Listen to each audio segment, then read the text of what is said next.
মৃত্যুকালীন সময়ে তাদের অবস্থা কেমন হবে হাদিস শরীফের মধ্যে নবীজি সব বলে গিয়েছেন। আজান হয়ে গেলে কিছু মানুষ নামাজে যায় না, এরকম আছে না নাই? নামাজের খবর নাই, সারাদিন মিথ্যা বলে বলে জবানটা নাপাক করে ফেলেছে। গীবত করতে করতে, চুগলখুরি করতে করতে নিজের জবানটাকে নাপাক করে ফেলেছে। সুদ খেতে খেতে নিজের জীবনকে নষ্ট করে ফেলেছে, আছে না নাই? অনেক জায়গায় গেলে বলে হুজুর সুদের ওয়াজ করেন, আমি বলি সুদের আবার কি ওয়াজ? একটা হাদিসই তো হেদায়েতের জন্য যথেষ্ট। নবীজি বলেছেন সুদের 70টিরও বেশি গুনাহ আছে, তার মধ্যে সর্বনিম্ন গুনাহ হলো নিজের মায়ের সঙ্গে জেনা করা। এর ওয়াজ তার জন্য। এই রকম অন্যায় করতে করতে, পাপ করতে করতে নিজেদের জীবনটাকে যারা বরবাদ করে ফেলেছে, মৃত্যু তো সবার কাছেই আসবে, নাকি আসবে না? এই লোকগুলোর যখন মৃত্যুর সময় চলে আসবে, মালাকুল মউত জাহান্নাম থেকে একদল ফেরেশতা নিয়ে তার কাছে আগমন করবেন। তার কাছে আগমন করে মালাকুল মউত বলবেন, ইয়া আইয়াতুহান নাফসুল খাবিথা, হে অপবিত্র আত্মা, পাপিষ্ঠ আত্মা, উখরুজি ইলা সাখাতিন মিনাল্লাহি ওয়া গযব, আল্লাহর অসন্তুষ্টি আর আল্লাহর গজবের উদ্দেশ্যে বের হয়ে আসো। এই কথা বলার পর ফাতাফাররাকা ফি জাসাদি, ওই গুনাহগার পাপিষ্ঠ জাহান্নামে লোকটার শরীরটা চূর্ণ বিচূর্ণ হয়ে যেতে থাকবে। মালাকুল মউতকে যখন পাপিষ্ঠগুলো মালাকুল মউতের ভয়ঙ্কর চেহারা যখন দেখবে, চক্ষুগুলো মোটা হয়ে যাবে। দেখবেন মানুষ, কিছু মানুষ যখন মারা যায় চক্ষুগুলো কেমন মোটা করে ফেলে। মালাকুল মউত যখন ভয়ঙ্কর চেহারা নিয়ে তার সামনে আসবেন, পুরো শরীরে কম্পন শুরু হয়ে যাবে, পুরো শরীরটা নড়ে চড়ে উঠবে, চূর্ণ বিচূর্ণ হয়ে যেতে থাকবে। মালাকুল মউত তার রুহটা কবজের জন্য যখন পায়ের কাছে গিয়ে চাপ মারবেন, লোকটার এমন যন্ত্রণা কষ্ট অনুভব হবে, সারা দুনিয়ার সমস্ত পাহাড় দিয়ে তাকে চাপলেও এত কষ্ট তার লাগবে না। মালাকুল মউত তাকে এমন ভাবে কষ্ট দেওয়া শুরু করবে, কষ্ট আর কষ্ট। সেদিন বুঝবে লোকটা কষ্ট কারে কয়, যন্ত্রণা কাকে বলে, যন্ত্রণা কত প্রকার কি কি, ওই দিন লোকটা হারে হারে টের পাবে। এমন ভাবে কষ্ট দেওয়া হবে, ওই যে আগের হাদিসগুলো বলে আসলাম, কোন জীবিত মানুষগুলোকে যদি ধরে চাকু দিয়ে কিংবা ছুরি দিয়ে চামড়াগুলো টেনে টেনে ছিলে ফেলা হয়, তার আর কি যন্ত্রণা লাগবে।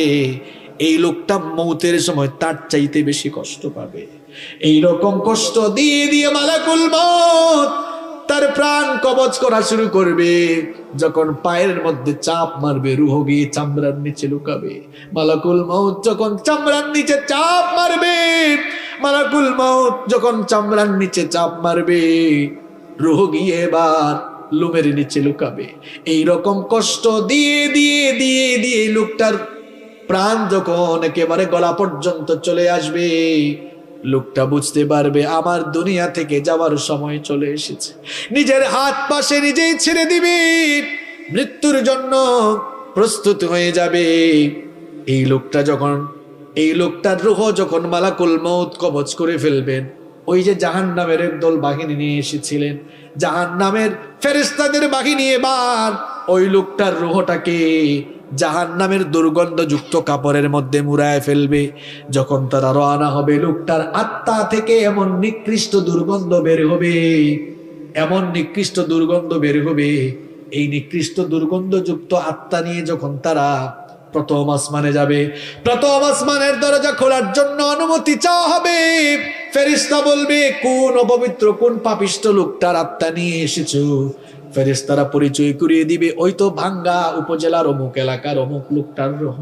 ফেরেশতারা বলবে, এই দুর্গন্ধযুক্ত অপবিত্র জাহান্নামী পাপিষ্ঠ লোকটার জন্য, এই লোকটার জন্য আসমানের দরজা খোলা হবে না, তার রূহটাকে আইল্লিনে নেওয়ার সুযোগ দেওয়া হবে না।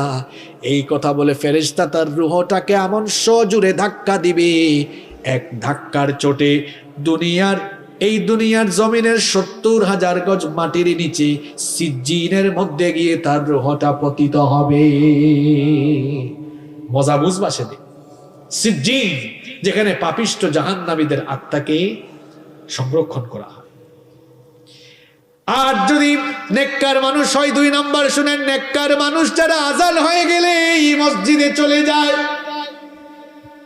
হারাম খায় না, সুদ খায় না, ঘুষ খায় না, মানুষের উপর জুলুম করে না, মানুষের হক নষ্ট করে না, জবান দিয়ে মিথ্যা বলে না, মানুষের গীবত করে না, চুগলখুরি করে না, জবানটাকে পবিত্র রাখে, হেফাজত করে দিন মেনে চলে, আল্লাহকে ভয় করে জীবনযাপন পরিচালনা করে।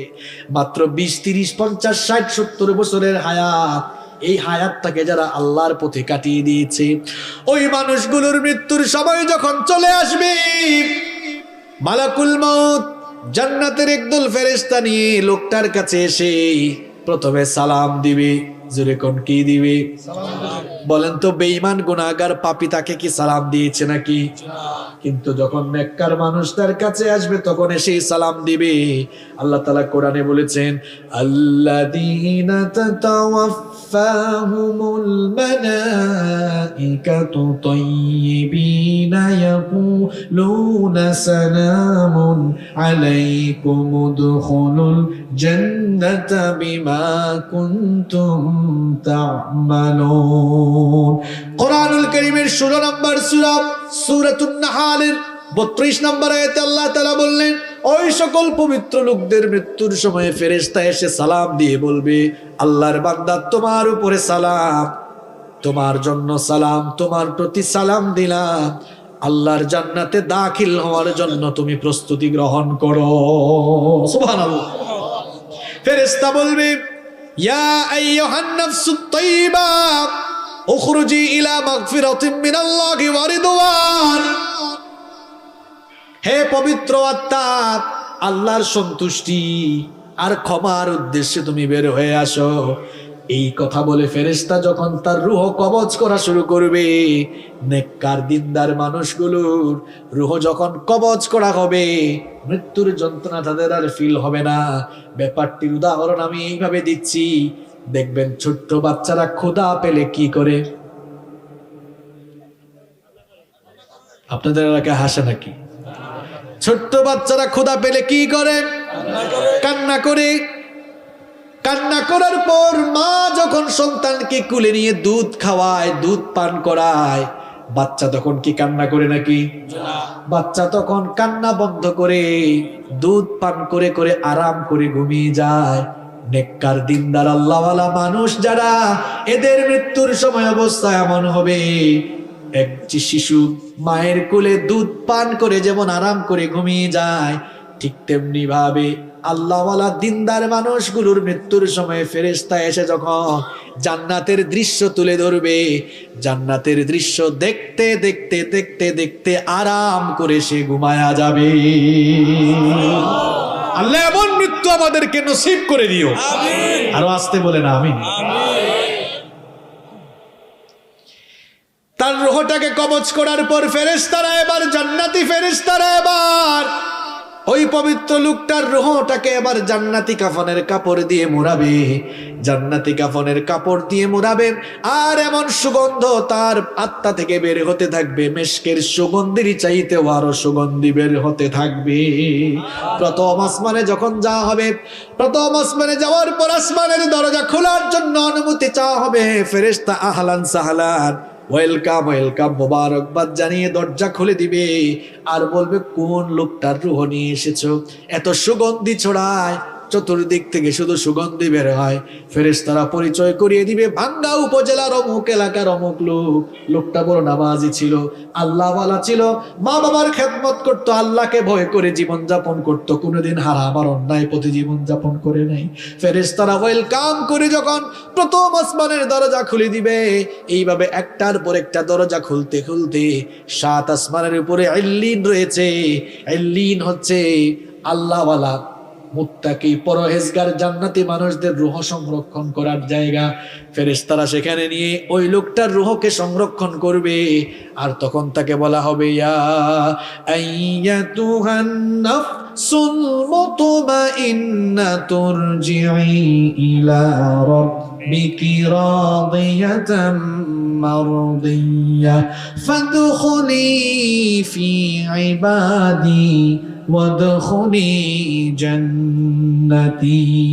বলা হবে, হে প্রশান্ত আত্মা, হে প্রশান্ত আত্মা, আল্লাহর সন্তুষ্টির উদ্দেশ্যে বের হয়ে আসো, আল্লাহর নেককার বান্দাদের মধ্যে শামিল হও, আর আল্লাহর জান্নাতের ভেতরে দাখিল হয়ে যাও।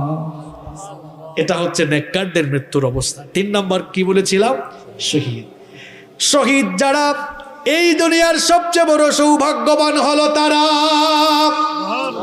কারণ দুনিয়ায় যত প্রকারের মৌত রয়েছে, যত প্রকারের মৃত্যু রয়েছে, সর্বশ্রেষ্ঠ মৃত্যু হলো শাহাদাতের মৃত্যু।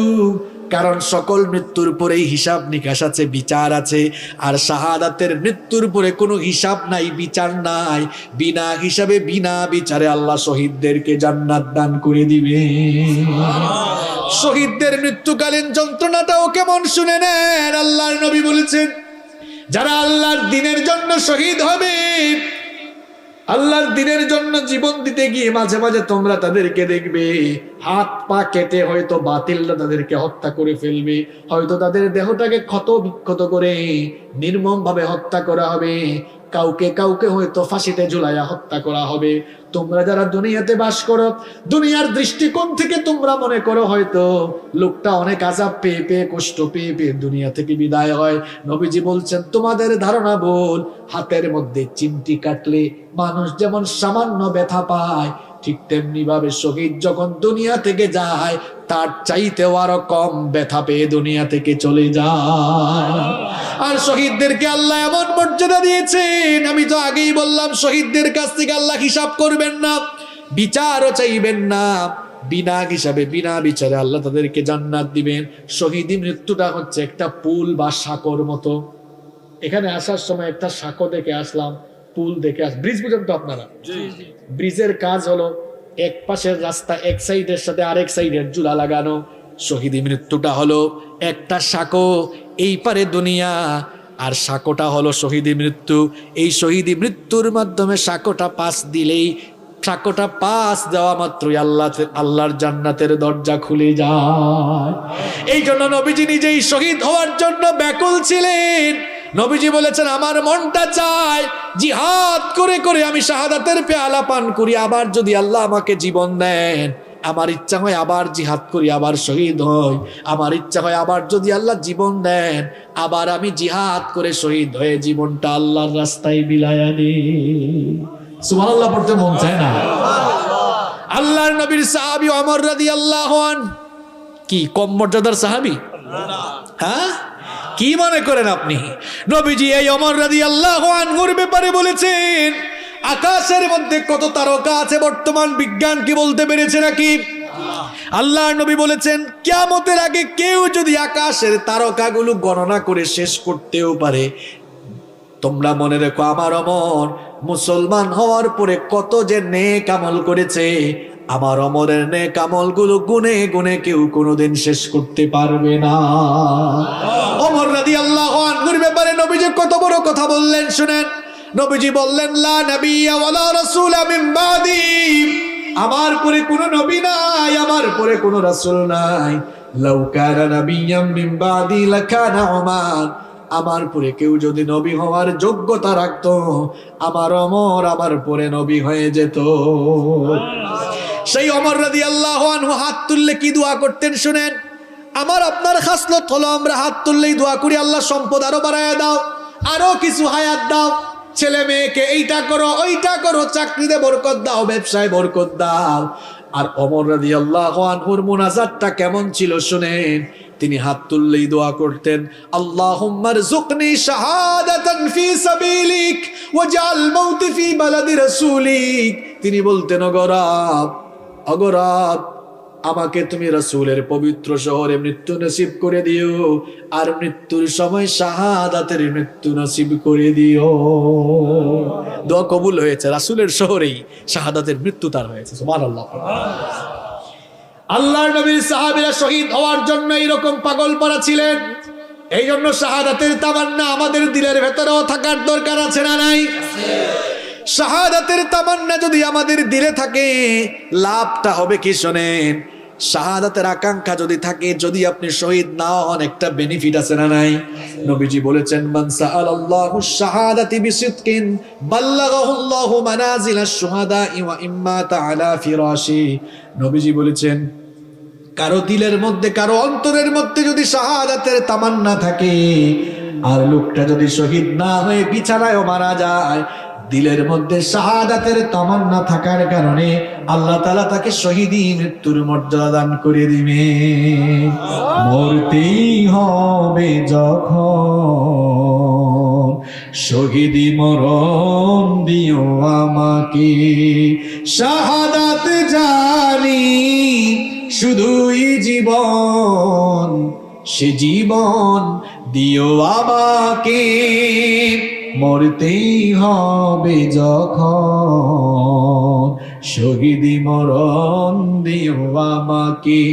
আমাকে শহীদ করে সেই মিছিলে শামিল করে নিও, যেই মিছিলের নেতা আমির হামজা, খুবাইব খাব্বাব আল্লাহর ছিল যারা অতি প্রিয়, শহীদ করে নিও। বলেন আমিন। যারা আল্লাহর রাস্তায় মারা যায়, আল্লাহ বলছেন তারা মরে না, তারা জীবিত। সুবহানাল্লাহ পড়েন। আল্লাহর পথে যারা জীবন দিল, তাদেরকে মৃত বলো না। কুরআনের পথে যারা শহীদ হলো, তাদেরকে মৃত বলো না। ওরা তো চায়নি কো আয়েশে জীবন, চায়নি কো তারা জুলুম শোষণ। আল্লাহর এই পৃথিবীতে তারা, আল্লাহর এই পৃথিবীতে তারা চেয়েছিল এক আল্লাহর শাসন, তাদেরকে মৃত বলো না। অন্যায় আর মিথ্যার সাথে আপোষ করেনি তারা কোনো মতে। লাল তাজা খুন ঢেলে দিয়ে গেছে এই নগরী, এই রাজপথে। মৃত্যু তাদের কাছে নয় তো মৃত্যু আরেক নাম নবজীবনে। হে খোদা মৃত্যু এই বাসনা, হে খোদা মৃত্যু এই বাসনা। দাও অন্তরে সব মুমিনের, তাদেরকে মৃত বলো না।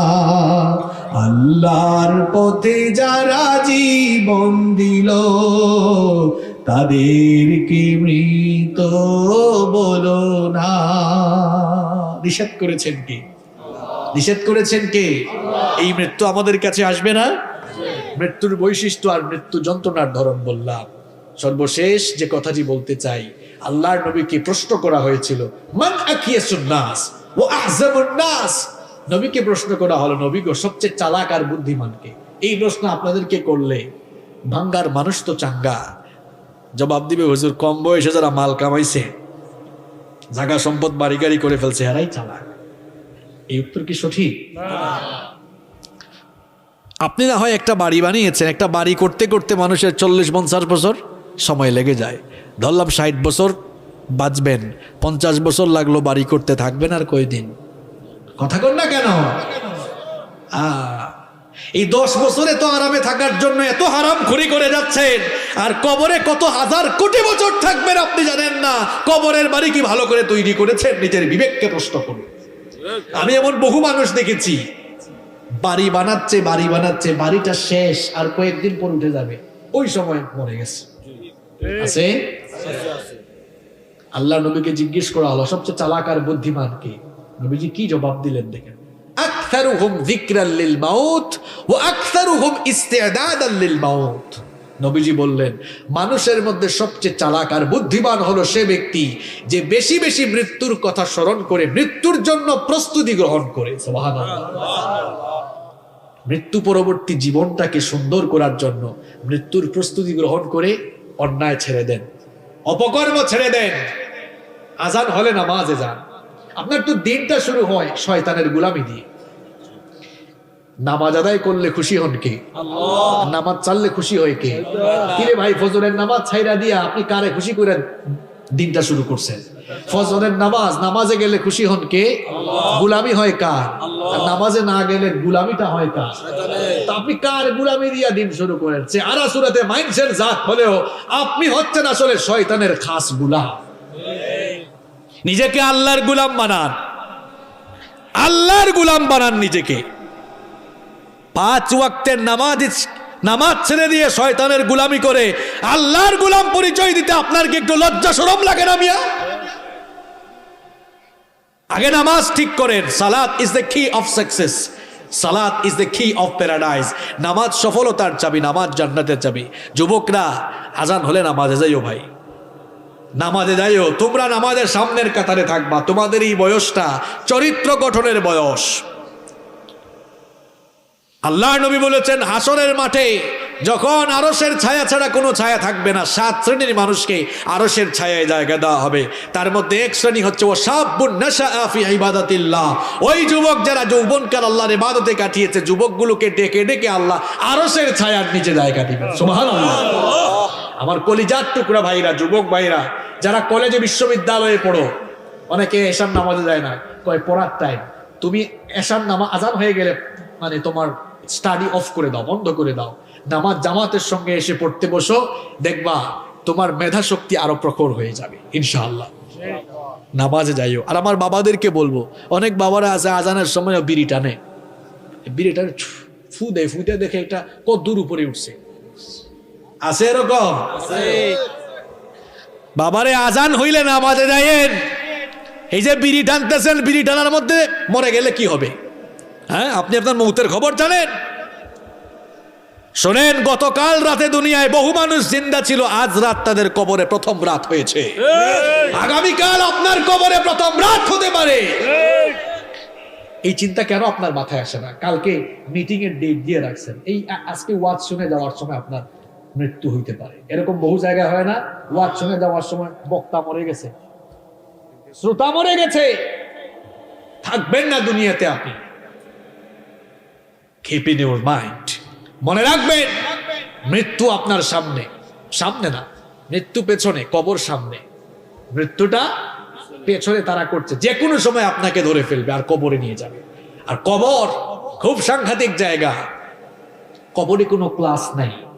রব্বুল আলামিন কোরআনুল কারীমের 23 নম্বর সূরা সূরাতুল মুমিনুনের 12 নম্বর আয়াত থেকে এবার বলছেন, ওয়ালাকাদ খালাকনাল ইনসানা মিন সুলালাতিন মিন তিন সুম্মা জাআলনাহু নুতফাতান ফি قرارٍ مكين ثم خلقنا النطفة علقة فخلقنا العلقة مضغة فخلقنا المضغة عظاما فكسونا العظام لحما الله تعالى বলছেন, অবশ্যই আমি মানুষকে মাটির নির্যাস থেকে সৃষ্টি করেছি। পুরুষের স্পাম আর মহিলাদের অভাব, এই দুটোকে মিলে একত্রিত করে 1 ফোঁটা নাপাক পানি তোমার মায়ের জরায়ুর ভেতরে একেবারে সুরক্ষিত জায়গায় আমি রেখে দিলাম। আল্লাহ তাআলা বলছেন, বান্দারে তুমি তো কিছুই ছিলে না, 1 ফোঁটা নাপাক পানি থেকে তোমার পয়দা হয়েছে। এই দুনিয়াতে আসার পরে আমাদের অনেকের ফুটা নিয়ে তো বেড়ে যায়, কত ভাবসাব, কত অহংকার নিয়ে আমরা অনেকে চলাফেরা করি। অথচ আল্লাহ তাআলা বলছেন, 1 ফোঁটা নাপাক পানি থেকে তোমার পয়দা হয়েছে। এমন নাপাক পানি থেকে তোমার পয়দা হয়েছে, যেই নাপাক পানি ফুটা বের হয়ে গেলে মানুষের উপর গোসল ফরজ হয়ে যায়। এমন 1 ফোঁটা নাপাক পানি থেকে বান্দা তোমার পয়দা হয়েছে।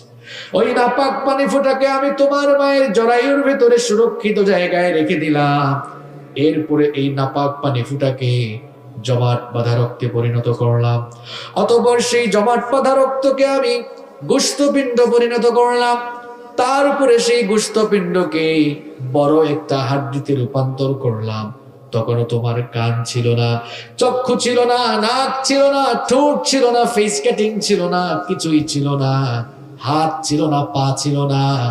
আল্লাহ তাআলা বলছেন, এরপরে আমি হাড্ডির উপরে গোশতের পোশাক পরিয়ে দিয়ে তোমার হাত দিলাম, পা দিলাম, চোখ দিলাম, ঠোঁট দিলাম, নাক দিলাম, কান দিলাম, সুন্দর একটা ফেস কাটিং দিয়ে তোমার মায়ের গর্ভের ভেতরে আমি আল্লাহ তোমাকে বানালাম। এরপরে নির্দিষ্ট একটা সময় পর্যন্ত তোমার মায়ের গর্ভের ভেতরে আমি তোমাকে রেখে দিলাম। এরপরে ছোট্ট একটা বাচ্চার আকারে মায়ের পেটের ভেতর থেকে তোমাকে বের করে নিয়ে আসলাম। সুবহানাল্লাহ। এই পৃথিবীতে তুমি আসলে, আসার পরে এখানে তুমি চিরকাল থাকবে না। আল্লাহ তাআলা বলছেন, সুম্মা ইন্নাকুম বা'দা যালিকা লামাইয়িতুন, এরপরে তোমরা সবাই মৃত্যুর স্বাদ আস্বাদন করবে। সুম্মা ইন্নাকুম ইয়াওমাল কিয়ামাতি তুবআসুন, এরপরে তোমাদেরকে ডে অফ রিসারেকশন, পুনরুত্থান দিবসে তোমাদেরকে কবর থেকে উঠে হাসরের মাঠে একত্রিত করবেন কে? কিছুই ছিলাম না আমরা, আমাদেরকে সৃষ্টি করে পয়দা করে দুনিয়াতে পাঠিয়েছেন কে? যেখানে এসেছি সেখানে থাকবো না, যার কাছ থেকে এসেছি তার কাছেই চলে যাব। ইন্না লিল্লাহি ওয়া ইন্না ইলাইহি রাজিউন, নিশ্চয়ই আমরা আল্লাহ এবং আমরা আবার তার কাছেই ফিরে যাব। তার সাউন্ড অ্যাডজাস্টমেন্ট কিন্তু খুবই ভয়াবহ খারাপ। এটা এখন ঠিক করার না, আপনি ঠিক করবেন না, ঠিক করতে গেলে এখন অসুবিধা হবে।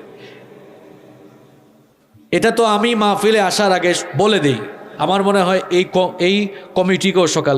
আর আপনারা যারা মাইকের ভাইরা আছেন, একটা প্রোগ্রামে এতগুলো মানুষ আসে, আমরাও আসি কষ্ট করে।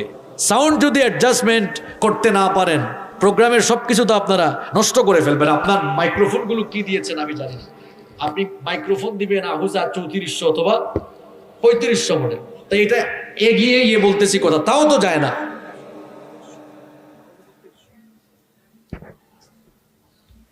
মাইক ভালো না হইলে 5-10 মিনিট বক্তব্য দেওয়া যায়, কিন্তু 1-1.5 ঘন্টা কোরআনের তাফসীর করা যায় না। সম্মানিত সুধী মণ্ডলী, দাঁড়ান, এখন আর ঠিক হবে না। আপনারা বছরে মাহফিল করেন একটা, আর আমরা ডেইলি করি 2-3টা, আমাদের অভিজ্ঞতা আছে তো আপনাদের চেয়ে বেশি। মাইক যদি আসরের সময়, মাগরিবের সময় ঠিক না করে, হুজুর উঠার পরে, বক্তা উঠার পরে মাইক ঠিক করতে যাবে, মাহফিলের অঘটন ঘটাইছেন। এটা ঠিক করার টাইম ছিল আসরের সময়, মাগরিবের সময়, এখন কেন ঠিক করবেন আপনি? আপনারা শুনে যেমন মজা পাচ্ছেন না, আমি কথা বলেও আরাম ফিল করছি না। সম্মানিত সুধী মণ্ডলী, তাহলে যেখানে আমরা আছি এখানে আমরা থাকবো না, সবাই আমরা চলে যাব। Every soul will take the test of death, প্রত্যেক প্রাণসত্তাকেই মৃত্যুর স্বাদ আস্বাদন করতে হবে, কেউ আমরা থাকবো না। মৃত্যু এটি হচ্ছে মানুষের জীবনের সবচাইতে বস্তুনিষ্ঠ, অলঙ্ঘনীয় এবং অনিবার্য মহাসত্য। এই মৃত্যুর হাত থেকে আমরা কেউ রেহাই পাবো না, কেউ রেহাই পায়নি, কেউ ভবিষ্যতে পাবেও না। এই মৃত্যুর কিছু বৈশিষ্ট্য রয়েছে, দেয়ার আর সাম ক্যারেক্টারিস্টিক অফ ডেথ, মৃত্যুর কিছু বৈশিষ্ট্য রয়েছে। এই মৃত্যুর মোট 8টি বৈশিষ্ট্য রয়েছে। আমার কথা আপনারা বুঝে থাকলে জবাব দেন তো, মৃত্যুর মোট কয়টি বৈশিষ্ট্য রয়েছে? 8টি। চলেন আমরা জেনে নেই। ফার্স্ট অফ অল, প্রথমত হচ্ছে এটি এমন একটি বিষয়, মৃত্যু এটি এমন এক পেয়ালা, এই পেয়ালা থেকে সবাই পান করবে, মরণের স্বাদ সকলকেই ভোগ করতে হবে। প্রত্যেকটি প্রাণসত্তাকেই মরণের স্বাদ আস্বাদন করতে হবে। এই জন্য যাদের প্রাণ আছে, কেউ যেন মৃত্যু সম্পর্কে গাফেল হয়ে না যায়। রব্বুল আলামিন এই মৃত্যুর কথা একটি আয়াতে নয়, কোরআনুল কারীমের ভিন্ন ভিন্ন 4টি জায়গায় আল্লাহ একই কথা 4 বার বলেছেন। কুল্লু নাফসিন যায়িকাতুল মাউত। তিন জায়গায় ভিন্ন ভিন্ন তিনটি জায়গায় একই কথা আল্লাহ তিনবার বলেছেন। সূরা আলে ইমরান 185 নম্বর আয়াত, সূরাতুল আম্বিয়া 35 নম্বর আয়াত, সূরাতুল আনকাবুত 57 নম্বর আয়াত। সেম কথা আল্লাহ কয়বার বলেছেন? তিনবার। আল্লাহ বলেছেন কুল্লু নাফসিন যায়িকাতুল মাউত, every soul will take the test of death, everyone will take the test of death. প্রত্যেককেই মরণের স্বাদ আস্বাদন করা লাগবে। আরবের এক কবিতার কবিতা এই জন্য বড় সুন্দর করে বলেছেন, আল মাউতু কাসুন কুল্লু নাসিন শারিবুন ওয়াল কবরু বাইতুন কুল্লু নাসিন দাখিলুন। মৃত্যু হচ্ছে এমন এক পেয়ালা, এই পেয়ালা থেকে সবাই পান করবে, আর কবর এমন একটি ঘর যেই ঘরের সকলকেই প্রবেশ করা লাগবে। বিভিন্ন মসজিদের মাইকে দেখবেন মাঝে মাঝে বিভিন্ন মানুষের মৃত্যুর খবর এলান হয়। বিভিন্ন মানুষের মৃত্যুর খবর ঘোষণা করতে করতে আর মসজিদের মাইক থেকে বিভিন্ন মানুষের মৃত্যুর খবর শুনতে শুনতে এমন একটা দিন আসবে, এমন একটা সময় আসবে যখন আপনার মৃত্যুর খবর মসজিদের মাইকে ঘোষণা হবে, যখন আপনার মৃত্যুর খবর দিকে দিকে মানুষকে শোনানো হবে। এই সময় আসবে কিনা বলেন?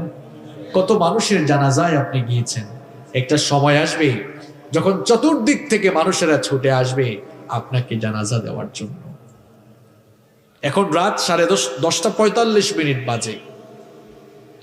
আগামীকাল 10:45 রাত 10:45 আপনি মাটির নিচে কবরে ঘুমিয়ে থাকতে পারেন। আপনি মনে করছেন হুজুর আমি তো সুস্থ মানুষ,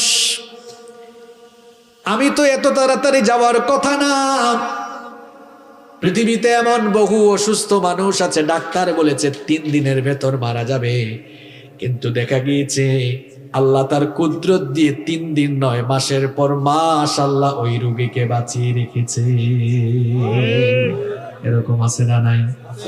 আবার পৃথিবীতে এমন বহু সুস্থ মানুষ আছে, সুস্থ শরীর নিয়ে রাতের বেলা ঘুমায়, ফজরের সময় ঘর থেকে লাশ বের হয়ে যায়। আছে এরকম? এখন যার হাতে একটা স্মার্টফোন আছে আর ফোনের মধ্যে যদি ইন্টারনেট কানেকশন থাকে, গোটা দুনিয়া তার হাতের মুঠায়, গোটা দুনিয়ার খবর সে মুহূর্তেই নিয়ে ফেলতে পারবে। কিন্তু আমার বাবারা, আমার ভাইরা, গোটা দুনিয়ার খবর যদিও আমরা মুহূর্তের মধ্যে নিয়েও ফেলতে পারি, আমরা কেউ জানি না আমাদের কার জন্য কাফনের কাপড় এসে দোকানে রেডি হয়ে আছে। কেউ জানেন আপনারা? হয়তো অনেকে ভাবতে পারে যে না আমি তো সুস্থ সবল মানুষ, কত সুস্থ মানুষ হঠাৎ করে মারা যাচ্ছে, এরকম আছে না নাই? সবাই চলে যাব। তাহলে মৃত্যুর প্রথম বৈশিষ্ট্য হচ্ছে সকলকে এই মৃত্যুর স্বাদ আস্বাদন করা লাগবে। নাম্বার 2 নম্বর হচ্ছে no one can escape from death. এই মৃত্যু থেকে কেউ পালিয়ে বাঁচতে পারবে না। ভাঙ্গা থানায় আপনার নামে মামলা হয়েছে, ভাঙ্গা থানায় আপনার নামে মামলা হওয়ার পর রাত 1টার দিকে পুলিশ ফোর্স নিয়ে বের হয়েছে আপনাকে অ্যারেস্ট করার জন্য। এক বন্ধু সেটা দেখেছে, দেখার পরে আপনাকে বলল দোস্ত তোর বাড়ির দিকে দেখেছি পুলিশ যাচ্ছে, যদি বাড়িতে থাকিস তাড়াতাড়ি বের হয়ে যা, পুলিশ পাইলেই কিন্তু তোরে অ্যারেস্ট করে ফেলবে। এই কথা শোনার পরে বন্ধু কি বাড়িতে থাকবে নাকি বাড়ি থেকে পালাবে? পুলিশের হাত থেকে বাঁচার জন্য হয়তো পালিয়ে আপনি ঘর থেকে পালিয়ে পেছনের দরজা দিয়ে দৌড় দিয়ে হয়তো পুলিশের হাত থেকে রক্ষা পাবেন, কিন্তু যেই দিন যেই সময় মালাকুল মউত চলে আসবে দৌড়াইয়া কুল পাবেন না। যেখানেই যান না কেন মালাকুল মউত সামনে এসে দাঁড়িয়ে যাবে। এই জন্য রব্বুল আলামিন কোরআনুল কারীমে 4 নম্বর সূরা সূরাতুন নিসা এর 78 নম্বর আয়াতের মধ্যে বললেন আইনামা তাকুনু ইউদরিকুমুল মাউতু ওয়ালাউ কুনতুম ফি বুরুজিন মুশাইয়াদা। যেখানেই থাকো না কেন আর যেই অবস্থায় থাকো না কেন মৃত্যু থেকে বাঁচার জন্য তোমরা যদি কোনো উঁচু টিলায় গিয়ে অবস্থান নাও, আর যদি মনে করো ওই উঁচু টিলায় অবস্থান নিলে মৃত্যুর হাত থেকে তোমরা রেহাই পাবে, এই কথা মনে করো না। যেখানে যাও না কেন মৃত্যু তোমাদের সঙ্গে মোলাকাত করবে। আমার রব্বুল আলামিন কোরআনুল কারীমের 62 নম্বর সূরা সূরাতুল জুমুআর 8 নম্বর আয়াতে আরো সুন্দর করে বললেন, قل إن الموت الذي تفرون منه فإنه ملاقيكم ثم تردون إلى عالم الغيب والشهادة فينبئكم بما كنتم تعملون। আরবের প্রখ্যাত কবি জুহাইর তার কবিতায় কয়েকটি সুন্দর লাইন লিখলেন। এই কবিতার লাইনগুলো এই আয়াতের ভাবার্থ হয়ে গেল। তিনি তার কবিতায় বড় চমৎকার করে লিখলেন, ওয়ামান হাবা আসবাবাল মানায়া ইয়ানাল্লাহু, ওয়ামান হাবা আসবাবাল মানায়া ইয়ানাল্লাহু, ওয়া ইয়ুরকা আসবাবাস সামাআ বিসুল্লামি। আর আমার দেশের কবি একজন লিখেছেন, মরণ থেকে পালাও তুমি, সেই মরণ তোমায় লইবে গিরি, যদিও সুদূর আকাশ পানে লোকাও সেথায় লাগে সিঁড়ি। এ মহারোগের ঔষধ নাই, এ মহারোগের চিকিৎসক নাই, নাই সেই ঔষধ জগতে, খুঁজিয়া কাতর হইলে কি হবে পারিবে না তারে ফিরাতে।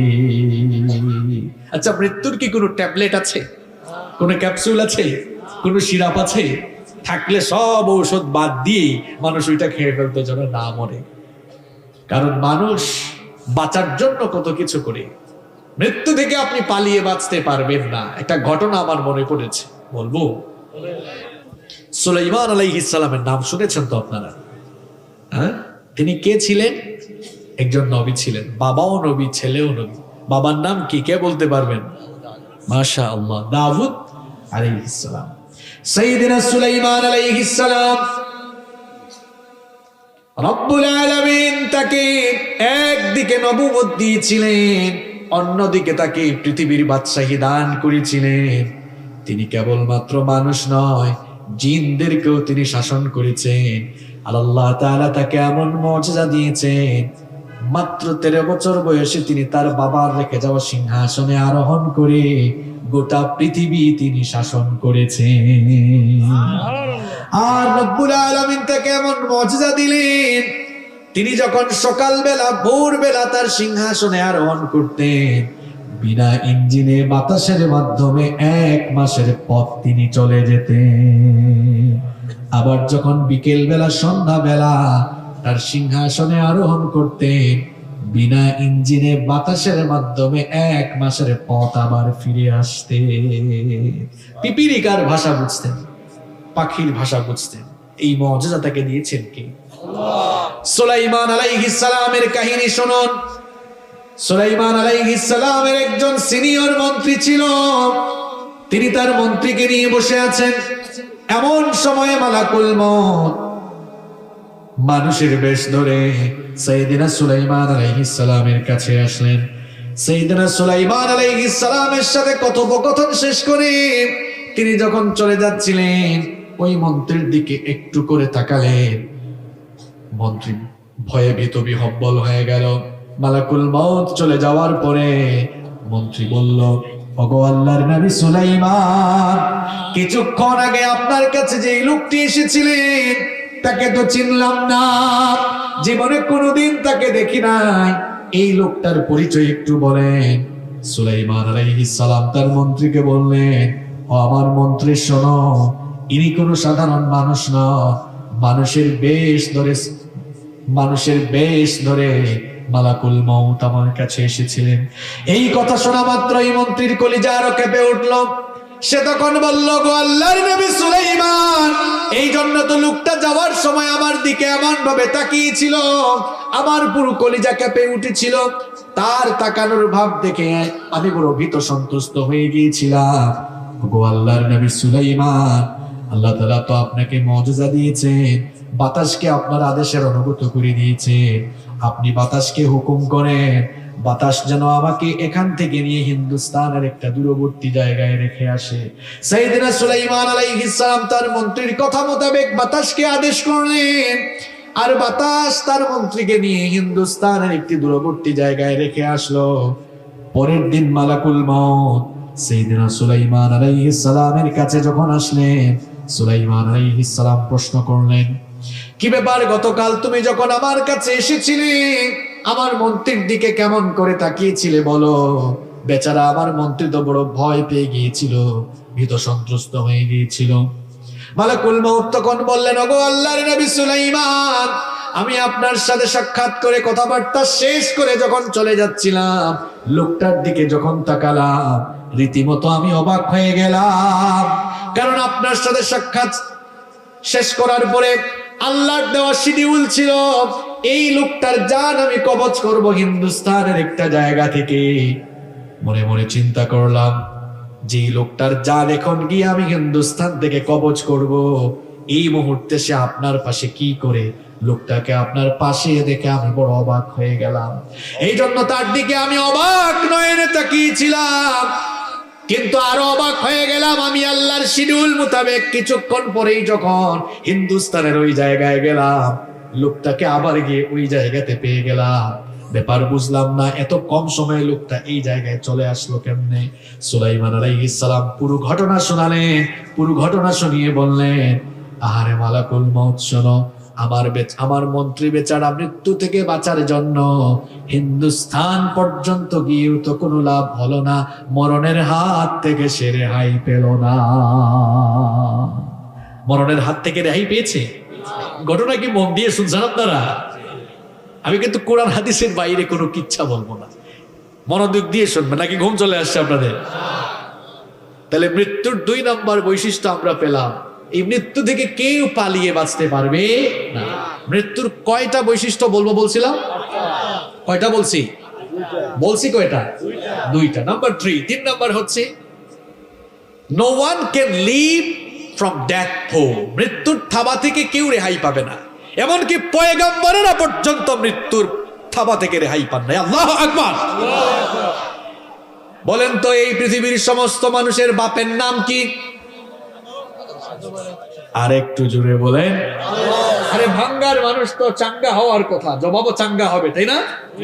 তাইলে বলেন, পৃথিবীর সমস্ত মানুষের বাবার নাম কি? আদম আলাইহিস সালাম কি মৃত্যুর হাত থেকে রেহাই পেয়েছেন নাকি? এবার শুনুন, ঘটনা তো আরেকটা মনে পড়ে গিয়েছে, বলবো নাকি বিরক্ত লাগে, খারাপ লাগে? সাইয়েদনা আদম আলাইহিস সালামকে রব্বুল আলামিন তার নিজের কুদরতি হাতে বানালেন। সাইয়েদনা আদম আলাইহিস সালামকে রব্বুল আলামিন তার নিজের কুদরতি হাতে বানানোর পরে নিজেই তার ভেতরে আল্লাহ রূহ ফুঁকে দিলেন। এরপরে সাইয়েদনা আদম আলাইহিস সালামের পিঠের মধ্যে হাত বুলিয়ে এই পৃথিবীতে আদমের অনাগত সকল সন্তানদের রূহগুলোকে আল্লাহ বের করে আনলেন। সাইয়েদনা আদম আলাইহিস সালামের সামনে কিয়ামত পর্যন্ত দুনিয়ায় আদম আলাইহিস সালামের যত সন্তানরা আসবে, অর্থাৎ সমস্ত মানুষের রূহ আল্লাহ আদম আলাইহিস সালামের সামনে হাজির করে একটি রূহ সভা করলেন। বলেন তো, জনগণ দিয়ে কি সভা হয়? আর একটু জুড়ে বলেন, জনগণ দিয়ে কি সভা হয়? জনসভা। আর আদম আলাইহিস সালামের সামনে আল্লাহ সব রূহ একত্রিত করে কি সভা আল্লাহ করলেন? আর একটু জুড়ে বলেন, রূহ সভা। আদম আলাইহিস সালামের সামনে এতগুলো রূহ, আদম আলাইহিস সালাম দেখে বললেন, ওগো রব, মান হাউলাই, এরা কারা? আল্লাহ তাআলা বললেন, হুম যুররিয়াতুক, এরা সবাই হচ্ছে তোমার অনাগত সন্তান। কিয়ামত পর্যন্ত ধারাবাহিকভাবে এরা একের পর এক দুনিয়াতে আসতে থাকবে। আদম আলাইহিস সালাম বললেন, এত সন্তান আমার দুনিয়াতে আসবে নাকি? আল্লাহ বললেন, হ্যাঁ। আল্লাহ বললেন, আদম শোনো, উমরুকা আলফা সানা, আমি তোমাকে 1000 বছর হায়াত দিয়েছি। জোরে কোন, কত বছর? আর একটু জোরে বলেন, কত বছর? আদম আলাইহিস সালাম বললেন, বুঝলাম, আমাকে তুমি 1000 বছর হায়াত দিয়েছো। আদম আলাইহিস সালাম সামনে থাকা রূহগুলোর দিকে তাকালেন। হঠাৎ করে একটা রূহের দিকে তার নজর গেল। তিনি বললেন, ওগো রব, মান হাদা, এটা কে, এটা কার রূহ? আল্লাহ তাআলা বললেন, হাদা ইবনুকা দাউদ, এটা তোমার ছেলে দাউদ, আমি তাকে নবী বানাবো। এই কথা শুনে আদম আলাইহিস সালাম খুশি হলেন, খুশি হয়ে বললেন, ওগো রব, আমার ছেলে দাউদকে তুমি কত বছর হায়াত দিয়েছো? আল্লাহ তাআলা বললেন, ৬০ সানা, ৬০ বছর। জোরে কোন, কত বছর? ৬০ আর আদম নবীর কত বছর? আদম আলাইহিস সালামের ছেলে দাউদ নবীর হায়াত কত বছর? ৬০ বছর। ৬০ বছর। এই কথা শুনে আদম আলাইহিস সালাম বললেন, ওগো আল্লাহ, তুমি আমাকে ১০০০ বছর হায়াত দিয়েছো, আর আমার এত সুন্দর ছেলে দাউদকে তুমি মাত্র ৬০ বছর হায়াত দিয়েছো। মাবুদ গো, আমার হায়াত থেকে ৪০ বছর মাইনাস করে আমার ছেলে দাউদকে আরো ৪০ বছর হায়াত আমার তরফ থেকে দিয়ে দাও। তাহলে দাউদ আলাইহিস সালামের বয়স ছিল ৬০, আদম আলাইহিস সালামের কাছ থেকে ৪০ এড হলে ৬০ আর ৪০ হয় কত? ১০০। এখন ছেলের জন্য বাপের দাবি কবুল করে ফেললেন কি আল্লাহ? আদম আলাইহিস সালামের ১০০০ বছর হায়াত থেকে ৪০ বছর কমে গেলে থাকে কত? আপনার হিসাব নিকাশে দেখি আপনারা চাঙ্গা। ৯৬০। আদম আলাইহিস সালাম দুনিয়াতে চলে আসলেন ৯৬০ বছর পরে। মালাকুল মউত আদম আলাইহিস সালামের কাছে আসলেন। আদম আলাইহিস সালাম মালাকুল মউতকে বললেন, কি ব্যাপার, এখন তুমি এসেছো কেন? এখনো তো টাইম হয় নাই, আমাকে তো আল্লাহ ১০০০ বছর হায়াত দিয়েছেন। মালাকুল মউত বললেন, আপনি যে আপনার ছেলে দাউদকে ৪০ বছর দিয়ে ফেলেছেন, এটা কি ভুলে গিয়েছেন নাকি? আদম আলাইহিস সালাম বললেন, না, আমি দেই নাই। মালাকুল মউত বলতেছে, এবার না, আপনি দিয়েছেন। একজন বলে দেই নাই, আর একজন বলে দিয়ে দিছে। এখন বলেন তো ঝামেলা আছে না নাই? দুইজন ঝগড়া শুরু করেছে। আদম আলাইহিস সালাম বলতেছেন দেন নাই, আর মালাকুল মউত বলতেছেন দিয়েছে। দুইজন যখন বাক বিতণ্ডায় জড়িয়ে গেলেন, মালাকুল মউত আল্লাহ তাআলাকে বললেন, ওগো রব, আপনার বান্দা আদম তো ভুলে গিয়েছে। ভুলে যাওয়া এটা আদমের স্বভাব, এই জন্য আমরা তো আদমের সন্তান, আমরাও ভুলে যাই। নাসিয়া আদম ফানাসিয়া বানু, আদম ভুলে গিয়েছিলেন, এই জন্য আদমের সন্তান হিসাবে আমরাও ভুলে যাই। রাতের খাবার খেয়ে এসে অনেকে বলে খায় নাই, আসলে খাইছে কিন্তু ভুলে গিয়েছে। ভুলে যাওয়া আমাদের স্বভাব। গতকাল এক এলাকায় গিয়েছে, ভুলে গিয়েছে, বলেছে এখন যায় নাই, এরকম হয় কি হয় না? আদম আলাইহিস সালাম ভুলে গিয়েছেন। আল্লাহ মালাকুল মউতকে বললেন, মালাকুল মউত ফিরে আসো, আমার আদম ভুলে গিয়েছে, আমরা সেটা লিখে রাখি নাই, সাক্ষীও রাখি নাই।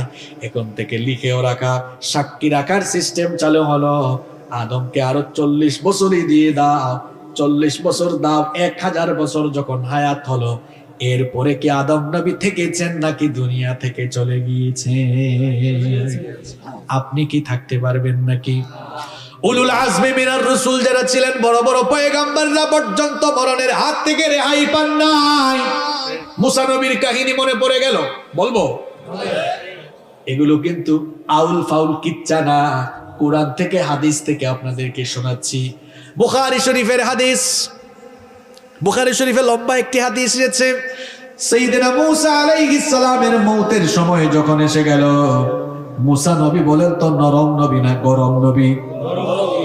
খুব গরম, খুব রাগী নবী। যখন রাগ করতেন চুলগুলো খাড়া হয়ে পাগড়ি ভেদ করে ফেলতো, এত রাগী নবী ছিলেন। ফেরাউনের বংশের এক লোককে এক থাপ্পড় দিয়া দুনিয়া থেকে বিদায় করে দিয়েছে।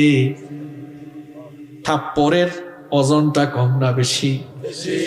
রাগ কম না বেশি? মূসা নবীর কাছে মালাকুল মউত আসলেন। মূসা নবীকে এসে বললেন, মালাকুল মউত, আমি মালাকুল মউত আপনার কাছে এসেছি। মূসা নবী বললেন, তো কি হয়েছে? দেখছেন অবস্থা? মালাকুল মউত বললেন, কি হয়েছে মানে আমি কেন আসি আপনি কি জানেন না? মূসা নবী বললেন, কেন এসেছো? মালাকুল মউত বলল, আমি আপনার জান কবজের জন্য এসেছি। মূসা নবী বললেন, আসো, জান এসে কবজ করো। ফালাম্মা জাআহু সাক্কাহু, যখন মালাকুল মউত মূসা নবীর কাছে আসলেন, মূসা নবী মালাকুল মউতের চোখের উপরে এক থাপ্পড় মারলেন, চক্ষুটা বের হয়ে গেল। আল্লাহু আকবার। এক থাপ্পড় খাইয়া মালাকুল মউত আল্লাহর কাছে চলে গেলেন। আল্লাহর কাছে গিয়ে বললেন, আরসালতানি ইলা আব্দুল্লাহ ইউরিদুল মাউত, ওগো রব, এমন এক লোকের কাছে আমাকে পাঠিয়েছো, গিয়েছিলাম তার জান কবজ করতে, উল্টা আমার জানই কবজ করে ফেলতেছিল। আল্লাহ তাআলা বললেন, মালাকুল মউত, ফিরে যাও আমার নবী মূসার কাছে, গিয়ে বলো আমার নবী মূসা তিনি যদি আরো হায়াত চান, তিনি যেন একটা ষাঁড়ের পিঠের উপরে তার হাত রাখেন। ষাঁড় বুঝেন তো আপনারা?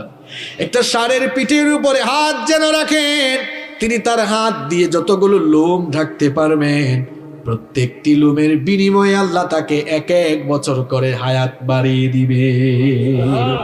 মুসা আলাইহিস সালাম তো বুদ্ধিমান বিচক্ষণ নবী, তিনি মালাকুল মউত কি পাল্টা কোশ্চেন করলেন, বুঝলাম প্রত্যেকটা লোমের বিনিময়ে না হয় এক এক বছর হায়াত বাড়বে, ওই হায়াত যখন ফুরিয়ে যাবে তখন কি হবে? মালাকুল মউত বললেন, তখন আপনাকে মরা লাগবে, মৃত্যুর স্বাদ ভোগ করা লাগবে।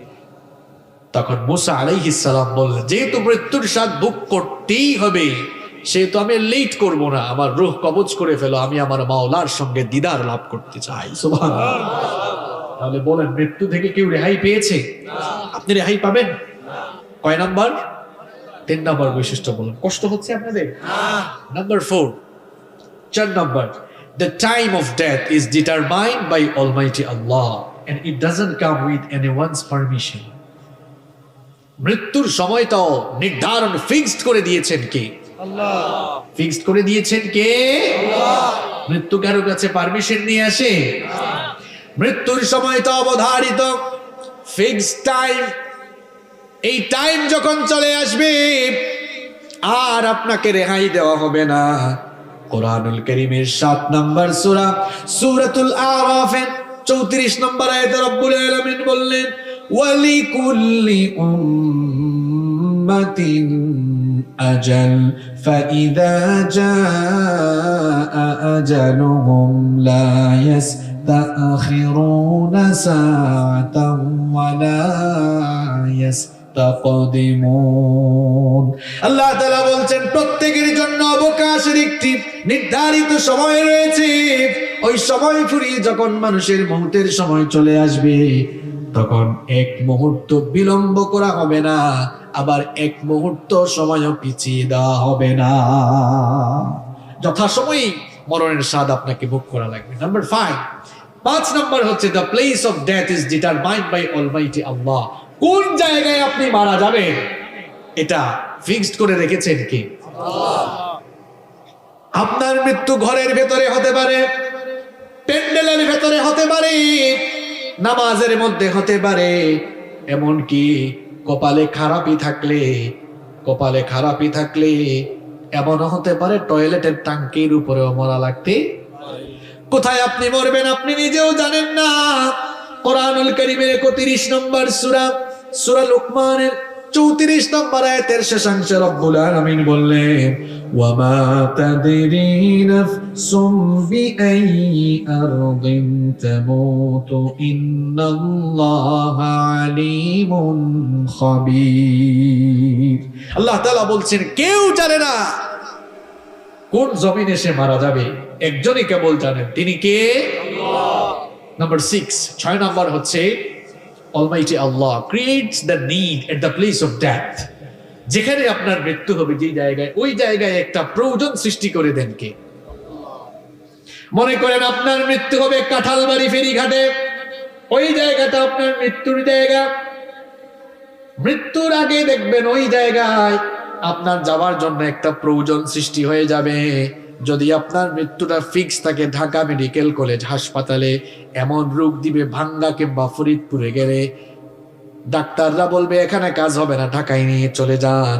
অর্থাৎ যেখানে আপনার মৃত্যুর ফয়সালা হয়ে আছে সেখানে যাওয়ার একটা প্রয়োজন সৃষ্টি করে দিবেন কি?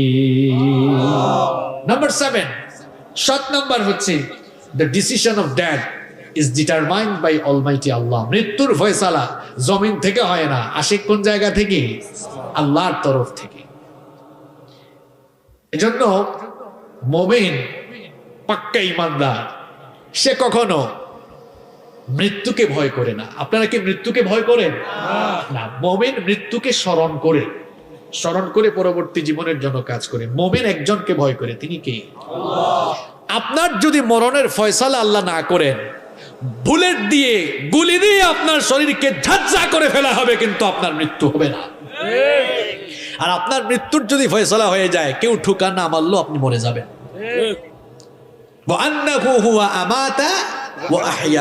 তিনি জন্মদানকারী, তিনি হচ্ছে মৃত্যুদানকারী।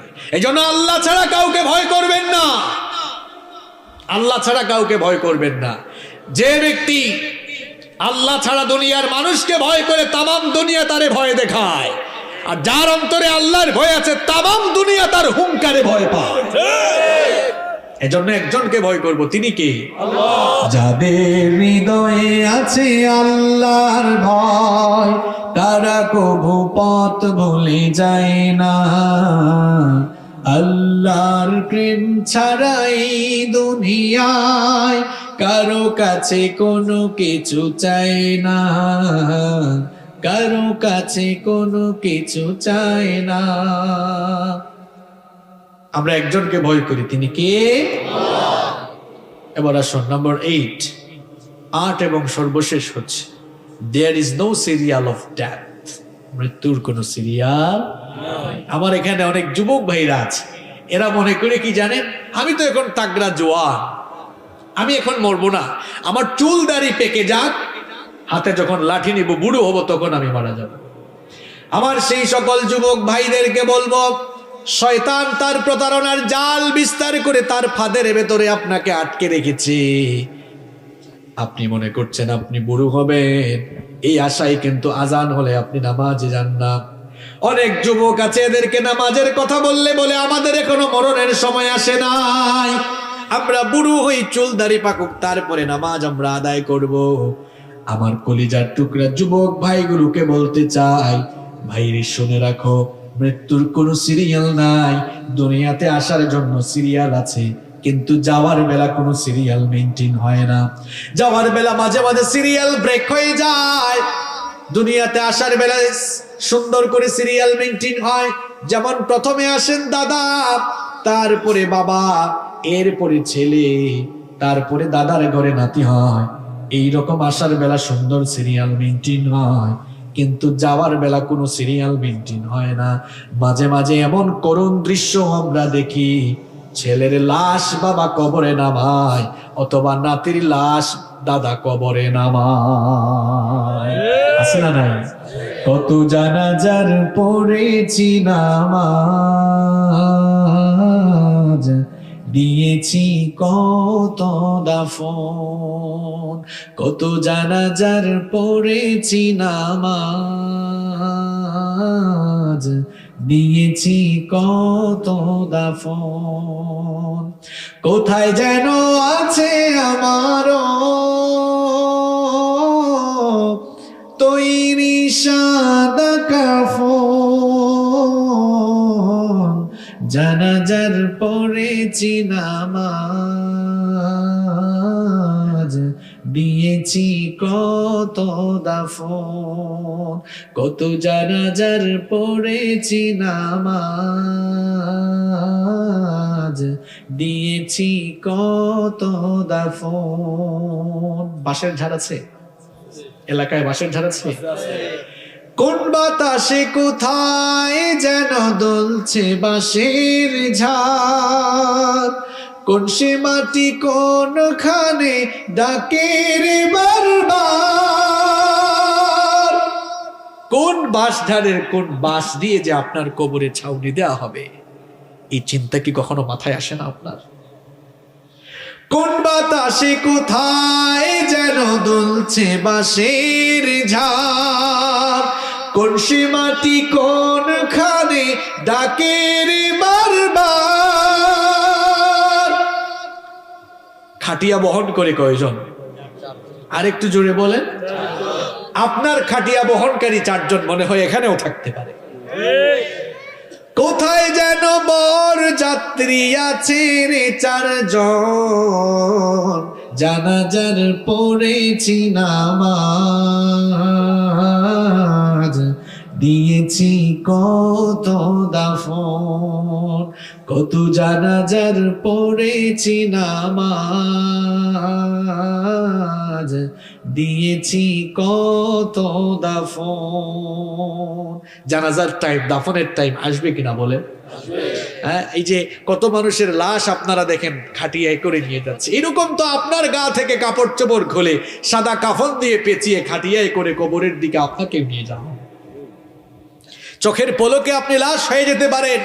আজ রাতে আছেন দুনিয়াতে, কাল রাতে কবরেও থাকা লাগতে পারে। চোখেরই পলকে তুমি হতে পারো লাশ, চিরতরে বন্ধ হবে তোমার নিঃশ্বাস। চোখেরই পলকে তুমি হতে পারো লাশ, চিরতরে বন্ধ হবে তোমার নিঃশ্বাস। হবে তোমারই নাম মসজিদের মাইকে, বাড়িওয়ালা নাই রে, বাড়ি নাই রে দুনিয়াতে, বাড়িওয়ালা নাই রে, বাড়ি নাই রে দুনিয়াতে, বাড়িওয়ালা নাই রে, বাড়ি নাই রে দুনিয়াতে, বাড়িওয়ালা নাই রে, বাড়ি নাই রে দুনিয়াতে। এই এলাকায় অনেক বাড়ি আছে, কিন্তু বাড়িওয়ালা এখন দুনিয়ায়। তোমার ভয়ে থাকতো মানুষ ছিল বাহাদুরি, ভাবনি হাওয়ায় ওরা তুমি যে রঙিন ঘুড়ি। তোমার ভয়ে থাকতো মানুষ ছিল বাহাদুরি, ভাবনি হাওয়ায় ওরা তুমি যে রঙিন ঘুড়ি। সুতুই টান দিলে মালিক পারবে না থাকিতে, বাড়িওয়ালা নাই রে, বাড়ি নাই রে দুনিয়াতে, বাড়িওয়ালা নাই রে, বাড়ি নাই রে দুনিয়াতে, বাড়িওয়ালা নাই রে, বাড়ি নাই রে দুনিয়াতে, বাড়িওয়ালা নাই রে, বাড়ি নাই রে দুনিয়াতে। বাড়ি থাকবে, বাড়িওয়ালা থাকবে না, গাড়িও থাকবে, গাড়িওয়ালা থাকবে না। মরণের সিরিয়াল নাই, যে কোনো সময়ে যে কেউ দুনিয়া থেকে চলে যেতে পারে। মৃত্যুর খবর একজন ছাড়া কেউ জানে না, তিনি কে? মৃত্যুর কয়টা বৈশিষ্ট্য বলছি, এটা সবার কাছে আসবে নাকি আসবে না? কাদের কাছে মৃত্যু আসবে না হাত তুলেন তো দেখি। কিন্তু আমরা এমন ভাবসাব নিয়ে চলাফেরা করি, এত হারাম আর অন্যায়ের সঙ্গে আমরা নিজেদেরকে জড়িয়ে ফেলেছি, আমরা যে মরবো সেটা আমরা ভুলে গিয়েছি। আমরা অনেক সময় ক্ষমতা পেয়ে এত বাহাদুরি করি, ইসলামের বিরুদ্ধে, আলেম ওলামার বিরুদ্ধে কথা বলে ফেলি, নিজেরা যে মরবো সেটা আমরা চিন্তা ভাবনা করি না। ভাই, মৃত্যু আসবে, এই মৃত্যু আপনার কাছে আসবে, আমার কাছে আসবে। মৃত্যু কিন্তু সাধারণ বিষয় নয়, মৃত্যুর মধ্যে ভয়াবহ মারাত্মক যন্ত্রণা রয়েছে। কষ্ট হচ্ছে আপনাদের?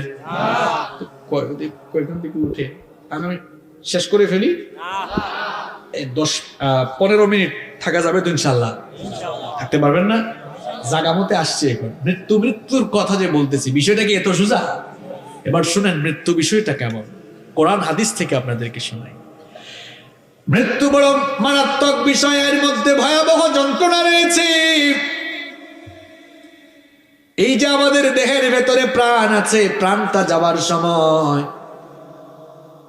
কারো কারো প্রাণ যাবে এমন যন্ত্রণার সঙ্গে, এত যন্ত্রণা, এত কষ্ট অনুভব করবে, যেই যন্ত্রণা, যেই কষ্ট সে জীবনে কখনো অনুভব করে নাই।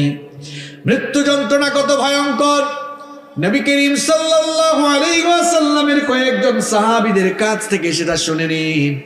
নবী করিম সাল্লাল্লাহু আলাইহি ওয়াসাল্লামের প্রিয় একজন সাহাবী শাদ্দাদ বিন আউস রাদিয়াল্লাহু আনহু বলেছেন, মৃত্যুর যন্ত্রণা হলো এত ভয়ঙ্কর, মৃত্যুর যন্ত্রণা হলো এমন সাংঘাতিক, কোন জীবিত মানুষকে, খুব মন দিয়ে কথাগুলো শুনুন, জীবন্ত কোনো মানুষকে ধরে যদি, জীবিত কোনো মানুষকে ধরে যদি ছুরি কিংবা কাঁচি দিয়ে তার চামড়াগুলো টেনে টেনে ছিলে ফেলা হয়, কিংবা কোনো জীবন্ত মানুষকে যদি উত্তপ্ত গরম পানির পাতিলের তলায় নিক্ষিপ্ত করা হয়, সে আর কি এমন যন্ত্রণা অনুভব করবে? মৃত্যুর সময় মানুষ তার চাইতেও আরো কঠিন যন্ত্রণা অনুভব করবে। মৃত্যু যন্ত্রণা কত ভয়ঙ্কর শুনুন ভাই, বড় ভয়ঙ্কর যন্ত্রণা। আনাস বিন মালিক রাদিয়াল্লাহু আনহু বলেছেন, জীবিত কোনো মানুষকে ধরে যদি তরবারি দিয়ে কেটে কেটে কেটে কেটে যদি 1000 টুকরা করা হয়, জোরে বলেন কত টুকরা? কোন জীবিত মানুষকে ধরে যদি তরবারি দিয়ে কেটে কেটে 1000 টুকরা করে ফেলা হয়, সে যতটা না যন্ত্রণা কষ্ট অনুভব করবে, একজন মানুষের দেহ থেকে যখন প্রাণ বের হয়ে যাবে, সে তার চাইতেও আরো মারাত্মক কষ্ট অনুভব করবে। যেই মৃত্যুর কথা ভুলে গিয়ে আপনি মিথ্যা বলেন, গীবত করেন, চুরি করেন, ডাকাতি করেন, ক্ষমতার বাহাদুরি করে করে মানুষের উপর জুলুম চালান, মানুষের হক নষ্ট করেন, মানুষের উপরে নিপীড়নের স্টিম রোলার চালান, এই মৃত্যু কিন্তু আপনার সামনেও একদিন আসবে। আর এই মৃত্যুর যন্ত্রণা কত ভয়ঙ্কর এবার ভালো করে শুনুন।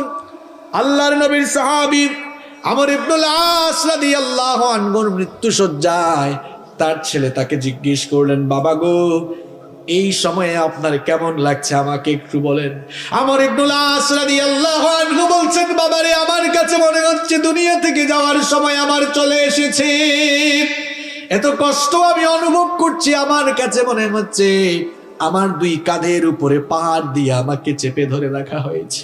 আমার কাছে মনে হচ্ছে আমার পেটের ভেতরে কাঁটা জমে আছে, আর একজন শক্তিশালী মানুষ তার হাত আমার গলার ভেতর দিয়ে ঢুকিয়ে পেট পর্যন্ত তার হাতটা ঢুকায়া সেই কাঁটাগুলোকে টেনে টেনে টেনে টেনে বের করছে।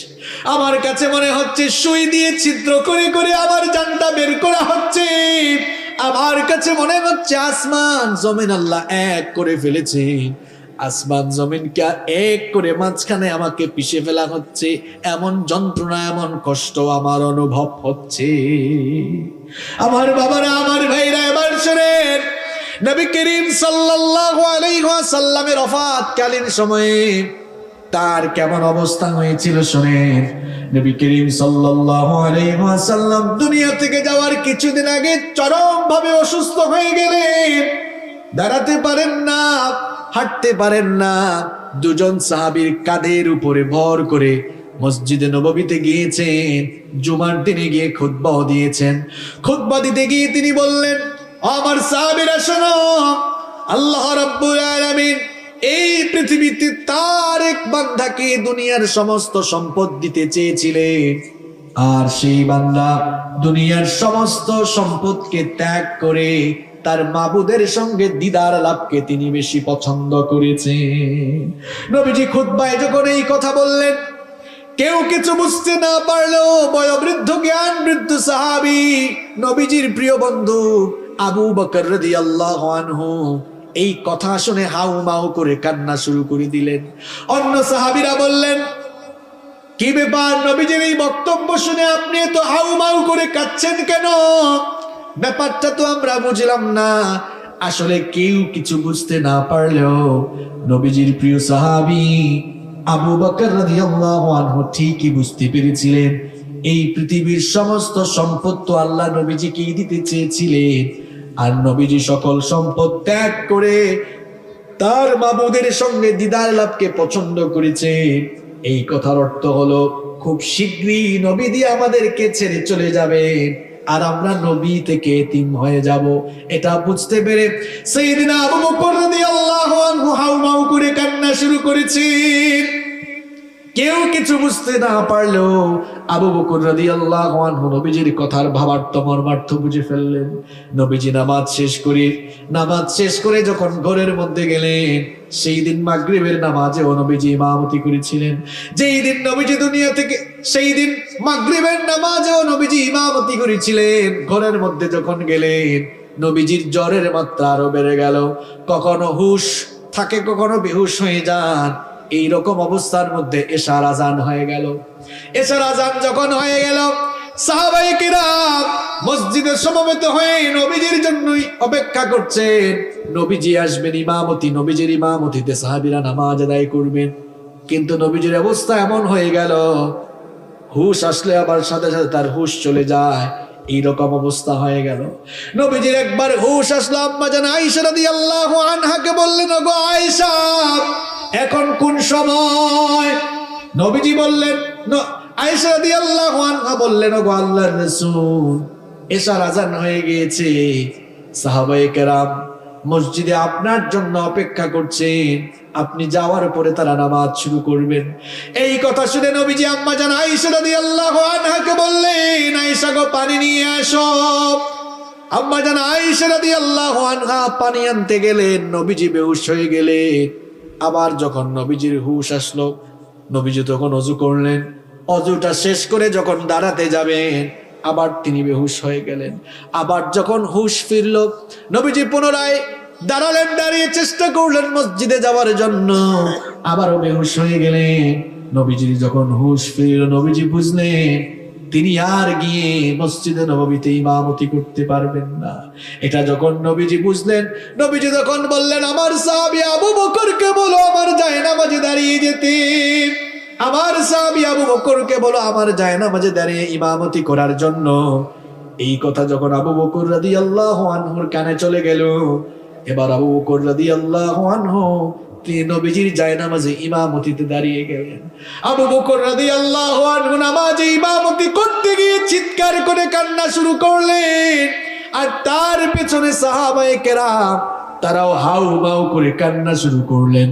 কারণ সাহাবায়ে কেরামের মনের ভেতরে এই ফিলিংস চলে এসেছে, নবীজির জায়নামাজে যেহেতু আবু বকর দাঁড়িয়ে গিয়েছে, তার মানে হলো নবীজির পেছনে নামাজ আদায় করা থেকে আমরা মাহরুম হয়ে গেলাম। নামাজ চলতেছে, ওইদিকে আল্লাহর নবীর হুঁশ ফিরে আসলো।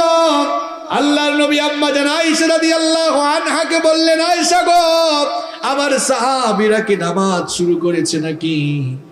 আম্মা জান আয়েশা রাদিয়াল্লাহু আনহা বললেন, আপনার আদেশ মতো আপনার সাহাবী আবু বকর রাদিয়াল্লাহু আনহুর ইমামতিতে মসজিদে নববীতে জামাত শুরু হয়ে গিয়েছে। এই কথা শুনে নবীজির মনটা আনন্দে ভরে উঠল।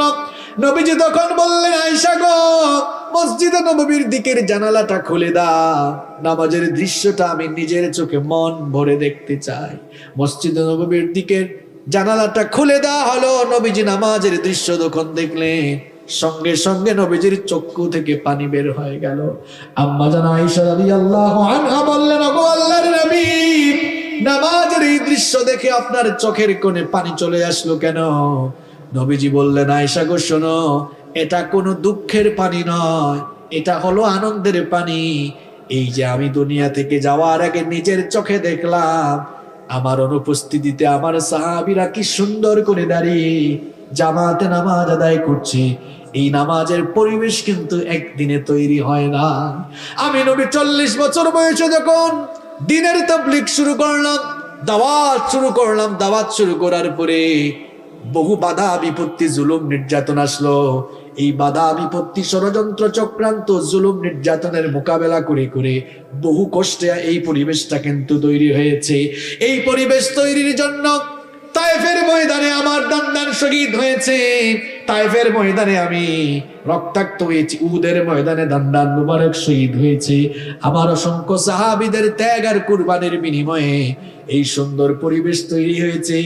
এই দৃশ্য দেখে এই জন্য আমি কাঁদলাম, আমার মনে এই ফিলিংস আসলো। আমি বুঝলাম আমি চলে গেলেও এইভাবে করে আমার সাহাবীরা এবং আমার পরবর্তী উম্মতরা আজান হলে জামাতবদ্ধ হয়ে নামাজ আদায় করবে।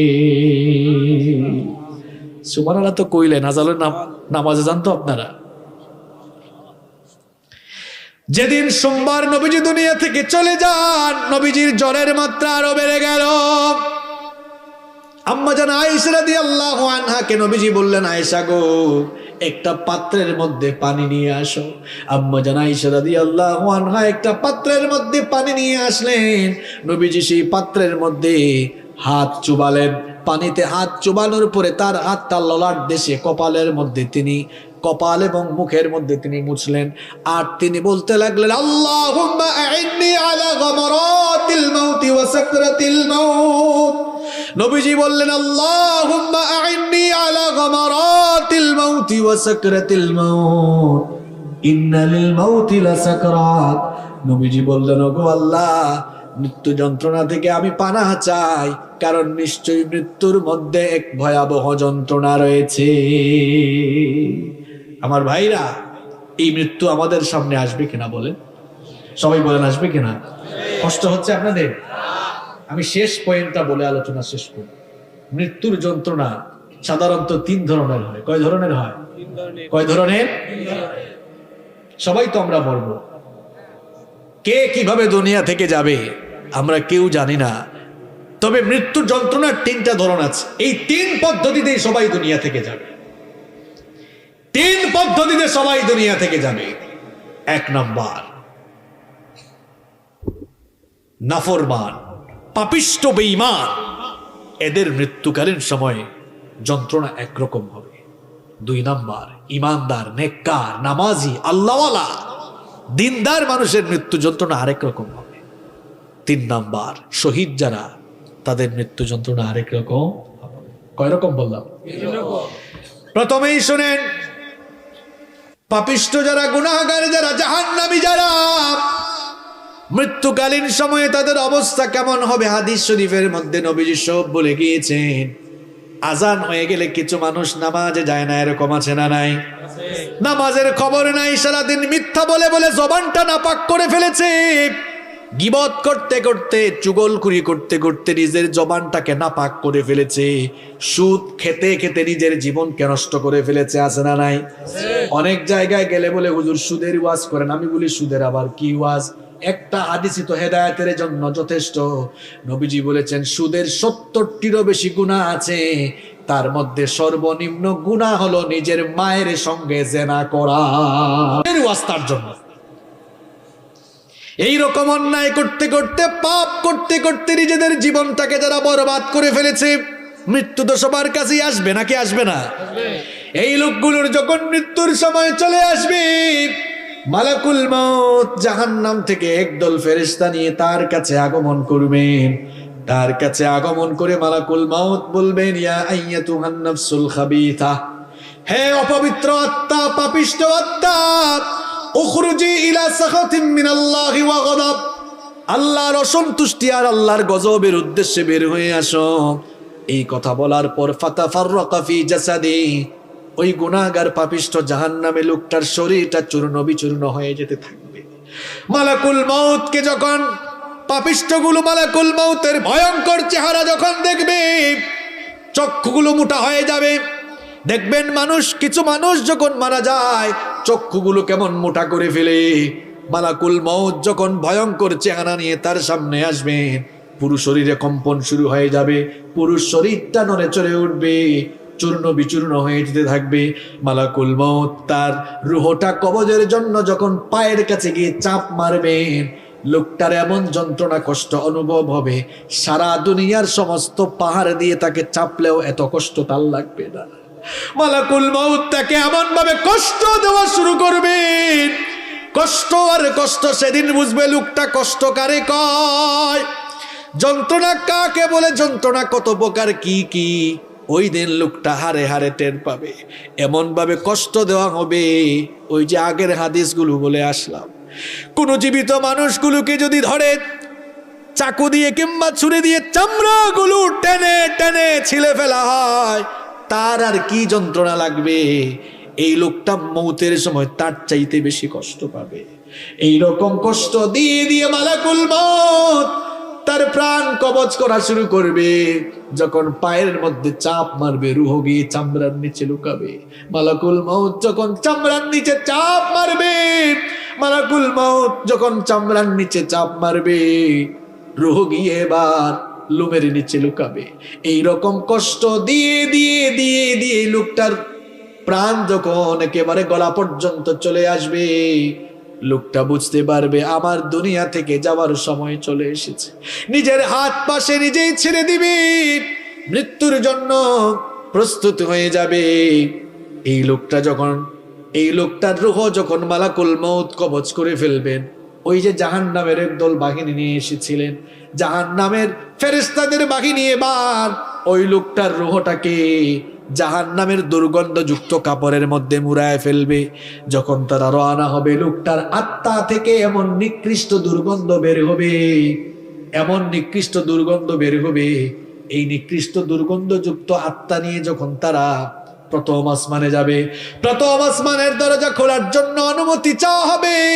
ফেরেশতা বলবে, কোন অপবিত্র কোন পাপিষ্ট লোকটার আত্মা নিয়ে এসেছো? ফেরেশতারা পরিচয় করিয়ে দিবে, ওই তো ভাঙ্গা উপজেলার অমুক এলাকার অমুক লোকটার রূহ। ফেরেশতারা বলবে, এই দুর্গন্ধযুক্ত অপবিত্র জাহান্নামী পাপিষ্ট লোকটার জন্য এই লোকটার জন্য আসমানের দরজা খোলা হবে না, তার রূহটাকে আইল্লিনে নেওয়ার সুযোগ দেওয়া হবে না। এই কথা বলে ফেরেশতা তার রূহটাকে এমন সজোরে ধাক্কা দিবে, এক ধাক্কার চোটে এই দুনিয়ার জমিনের 70,000 গজ মাটির নিচে সিজ্জিনের মধ্যে গিয়ে তার রূহটা পতিত হবে। মজা বুঝবা সেদিন। সিজ্জিন, যেখানে পাপিষ্ট জাহান্নামীদের আত্মাকে সংরক্ষণ করা হয়। আর যদি নেককার মানুষ হয়, 2 নাম্বার শুনেন, নেককার মানুষ যারা আজান হয়ে গেলে এই মসজিদে চলে যায়, হারাম খায় না, সুদ খায় না, ঘুষ খায় না, মানুষের উপর জুলুম করে না, মানুষের হক নষ্ট করে না, জবান দিয়ে মিথ্যা বলে না, মানুষের গীবত করে না, চুগলখুরি করে না, জবানটাকে পবিত্র রাখে, হেফাজত করে দিন মেনে চলে, আল্লাহকে ভয় করে জীবনযাপন পরিচালনা করে, মাত্র 20, 30, 50, 60, 70 বছরের হায়াত, এই হায়াতটাকে যারা আল্লাহর পথে কাটিয়ে দিয়েছে, ওই মানুষগুলোর মৃত্যুর সময় যখন চলে আসবে, মালাকুল মউত জান্নাতের একদল ফেরেশতা নিয়ে লোকটার কাছে এসে প্রথমে সালাম দিবে। জোরে কোন কি দিবে? বলেন তো, বেঈমান গুনাহগার পাপী তাকে কি সালাম দিয়েছে নাকি? কিন্তু যখন নেককার মানুষ তার কাছে আসবে তখন এসেই সালাম দিবে। আল্লাহ তাআলা কোরআনে বলেছেন, আল্লাযীনা তাতাওয়াফফাহুমুল মালাইকাতু তাইয়্যিবিনা ইয়াকুলুনা সালামুন আলাইকুম উদখুলুল জান্নাতা বিমা কুনতুম তা'মালুন।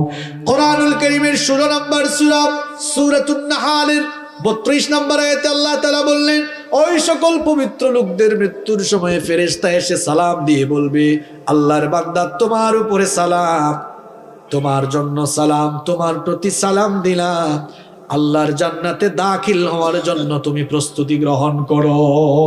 সুবহানাল্লাহ। ফেরেশতা বলবে, ইয়া আইয়ুহান নাফসুত তাইয়্যিবা উখরুজি ইলা মাগফিরাতিন মিনাল্লাহি ওয়া রিদওয়ান।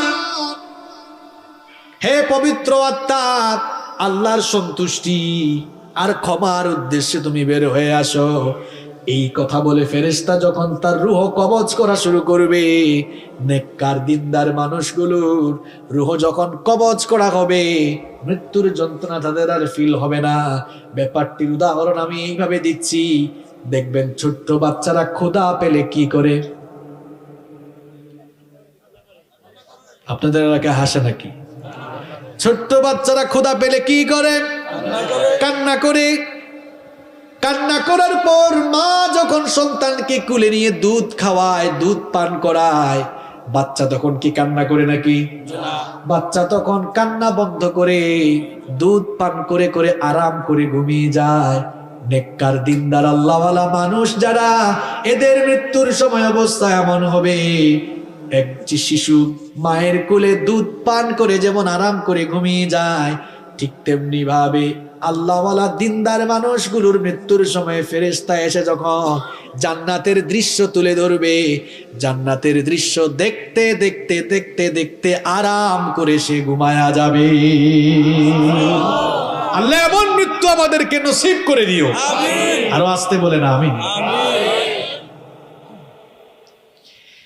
তার রূহটাকে কবজ করার পর ফেরেশতারা এবার, জান্নাতি ফেরেশতারা এবার ওই পবিত্র লোকটার রূহটাকে এবার জান্নাতি কাফনের কাপড় দিয়ে মোড়াবে, জান্নাতি কাফনের কাপড় দিয়ে মোড়াবে, আর এমন সুগন্ধ তার আত্মা থেকে বের হতে থাকবে, মেশকের সুগন্ধির চাইতেও আরো সুগন্ধি বের হতে থাকবে। প্রথম আসমানে যখন যাওয়া হবে, প্রথম আসমানে যাওয়ার পর আসমানের দরজা খোলার জন্য অনুমতি চাওয়া হবে। ফেরেশতা আহলান সাহলান, ওয়েলকাম ওয়েলকাম, মোবারকবাদ জানিয়ে দরজা খুলে দিবে আর বলবে কোন লোকটার রূহ নিয়ে এসেছো। এত সুগন্ধি ছড়ায়, চতুর্দিক থেকে শুধু সুগন্ধি বের হয়। ফেরেশতারা পরিচয় করিয়ে দিবে, ভাঙ্গা উপজেলার অমুক এলাকার অমুক লোক। লোকটা বড় নামাজি ছিল, আল্লাহওয়ালা ছিল, মা বাবার খেদমত করতো, আল্লাহকে ভয় করে জীবন যাপন করতো, কোনোদিন হারাম আর অন্যায় পথে জীবন যাপন করে নাই। ফেরেশতারা ওয়েলকাম করে যখন প্রথম আসমানের দরজা খুলে দিবে, এইভাবে একটার পর একটা দরজা খুলতে খুলতে 7 আসমানের উপরে ইল্লিন রয়েছে। ইল্লিন হচ্ছে আল্লাহওয়ালা, মুত্তাকি, পরহেজগার, জান্নাতি মানুষদের রূহ সংরক্ষণ করার জায়গা। ফেরেশতারা সেখানে নিয়ে ওই লোকটার রূহকে সংরক্ষণ করবে, আর তখন তাকে বলা হবে, ইয়া আইয়াতুহান নাফসুল মুতমাইন্নাতু ইরজিই ইলা রাব্বিকি রাদিয়াতাম মারদিয়া ফাদখুলি ফি ইবাদি ওয়াদখুলি জান্নাতি। বলা হবে, হে প্রশান্ত আত্মা, হে প্রশান্ত আত্মা, আল্লাহর সন্তুষ্টির উদ্দেশ্যে বের হয়ে আসো, আল্লাহর নেককার বান্দাদের মধ্যে শামিল হও, আর আল্লাহর জান্নাতের ভেতরে দাখিল হয়ে যাও। এটা হচ্ছে নেককারদের মৃত্যুর অবস্থা। 3 নম্বর কি বলেছিলাম? শহীদ। শহীদ যারা, এই দুনিয়ার সবচেয়ে বড় সৌভাগ্যবান হলো তারা।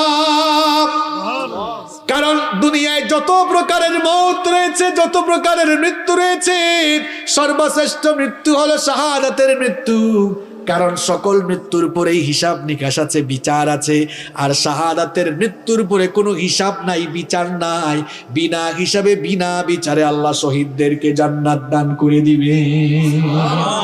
শহীদদের মৃত্যুকালীন যন্ত্রণাটাও কেমন শুনে নেন। আল্লাহর নবী বলেছেন, যারা আল্লাহর দ্বীনের জন্য শহীদ হবে, আল্লাহর দ্বীনের জন্য জীবন দিতে গিয়ে মাঝে মাঝে তোমরা তাদেরকে দেখবে হাত পা কেটে হয়তো বাতিলরা তাদেরকে হত্যা করে ফেলবে, হয়তো তাদের দেহটাকে ক্ষত বিক্ষত করে নির্মম ভাবে হত্যা করা হবে, কাউকে কাউকে হয়তো ফাঁসিতে ঝুলাইয়া হত্যা করা হবে। তোমরা যারা দুনিয়াতে বাস করো, দুনিয়ার দৃষ্টিকোণ থেকে তোমরা মনে করো হয়তো লোকটা অনেক আযাব পেয়ে পেয়ে, কষ্ট পেয়ে পেয়ে দুনিয়া থেকে বিদায় হয়। নবীজি বলছেন, তোমাদের ধারণা ভুল।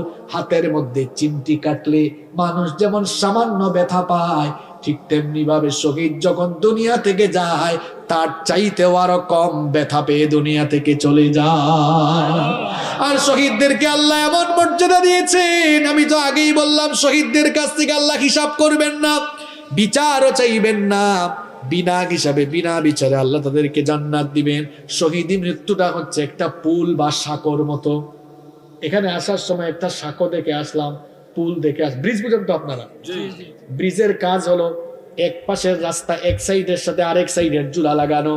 শহীদি মৃত্যুটা হলো একটা সাঁকো, এই পারে দুনিয়া, আর সাঁকোটা হলো শহীদি মৃত্যু। এই শহীদি মৃত্যুর মাধ্যমে সাঁকোটা পাশ দিলেই, সাঁকোটা পাশ দেওয়া মাত্রই আল্লাহর জান্নাতের দরজা খুলে যায়। এই জন্য নবীজি নিজেই শহীদ হওয়ার জন্য ব্যাকুল ছিলেন। নবীজি বলেছেন, আমার মনটা চায় জিহাদ করে করে আমি শাহাদাতের পেয়ালা পান করি, আবার যদি আল্লাহ আমাকে জীবন দেন, আমার ইচ্ছা হয় আবার জিহাদ করি, আবার শহীদ হই। আমার ইচ্ছা হয় আবার যদি আল্লাহ জীবন দেন, আবার আমি জিহাদ করে শহীদ হয়ে জীবনটা আল্লাহর রাস্তায় বিলায় আনি। সুবহানাল্লাহ পড়তে মন চায় না? আল্লাহর নবীর সাহাবী ওমর রাদিয়াল্লাহু আনহু কি কম মর্যাদার সাহাবী? হ্যাঁ, কি মনে করেন আপনি? নবীজি এই ওমর রাদিয়াল্লাহু আনহুর ব্যাপারে বলেছেন, আকাশের মধ্যে কত তারকা আছে বর্তমান বিজ্ঞান কি বলতে পেরেছে নাকি? আল্লাহর নবী বলেছেন, কিয়ামতের আগে কেউ যদি আকাশের তারকাগুলো গণনা করে শেষ করতেও পারে, তোমরা মনে রেখো আমার ওমর মুসলমান হওয়ার পরে কত যে নেক আমল করেছে, আমার ওমরের নেক আমলগুলো গুনে গুনে কেউ কোনোদিন শেষ করতে পারবে না। ওমর রাদিয়াল্লাহু আনহুর ব্যাপারে ব্যাপারে নবীজি কত বড় কথা বললেন শুনেন। নবীজি বললেন লা নাবিয়্যা ওয়ালা রাসূলা মিন বাদি, আমার পরে কোনো নবী নাই, আমার পরে কোনো রাসূল নাই। লাউ কানা নাবিয়্যাম মিন বাদি লাকানা উমার, আমার পরে কেউ যদি নবী হওয়ার যোগ্যতা রাখতো আমার ওমর আমার পরে নবী হয়ে যেত। সেই ওমর রাদিয়াল্লাহু আনহু হাত তুললে কি দোয়া করতেন শুনেন। আমার আপনার খাসলত হলো আমরা হাত তুললেই দোয়া করি, আল্লাহ সম্পদ আরো বাড়ায় দাও, আরো কিছু হায়াত দাও, ছেলে মেয়েকে এইটা করো ওইটা করো, চাকরিতে বরকত দাও, ব্যবসায় বরকত দাও। আর ওমর রাদিয়াল্লাহু আনহুর মুনাজাতটা কেমন ছিল শুনেন। তিনি হাত তুললেই দোয়া করতেন, আল্লাহুম্মা রযুকনি শাহাদাতান ফি সাবিলিক ওয়াজআল মাউতি ফি বালাদি রাসূলিক। তিনি বলতেন, অগরাব আমাকে তুমি রাসূলের পবিত্র শহরে মৃত্যু নসিব করে দিও, আর মৃত্যুর সময় শাহাদাতের মৃত্যু নসিব করে দিও। দোয়া কবুল হয়েছে, রাসূলের শহরেই শাহাদাতের মৃত্যু তার হয়েছে। সুবহানাল্লাহ। আল্লাহর নবীর সাহাবীরা শহীদ হওয়ার জন্য এরকম পাগল পারা ছিলেন। এই জন্য শাহাদাতের তামান্না আমাদের দিলের ভেতরেও থাকার দরকার আছে না নাই? শাহাদাতের তামান্না যদি আমাদের দিলে থাকে লাভটা হবে কি শোনেন। শাহাদাতের আকাঙ্ক্ষা যদি থাকে, যদি আপনি শহীদ না হন একটা বেনিফিট আছে না নাই? নবীজি বলেছেন, মান সাআলাল্লাহু শাহাদাতি বিসিদকিন বাল্লাগাহুল্লাহু মানাজিলাশ শুহাদা ওয়া ইম্মা তাআলা ফিরাশি। নবীজি বলেছেন, কারো দিলের মধ্যে কারো অন্তরের মধ্যে যদি শাহাদাতের তামান্না থাকে আর লোকটা যদি শহীদ না হয়ে বিছানায়ও মারা যায়, দিলের মধ্যে শাহাদাতের তামান্না থাকার কারণে আল্লাহ তাআলা তাকে শহীদি মৃত্যুর মর্যাদা দান করে দিবে।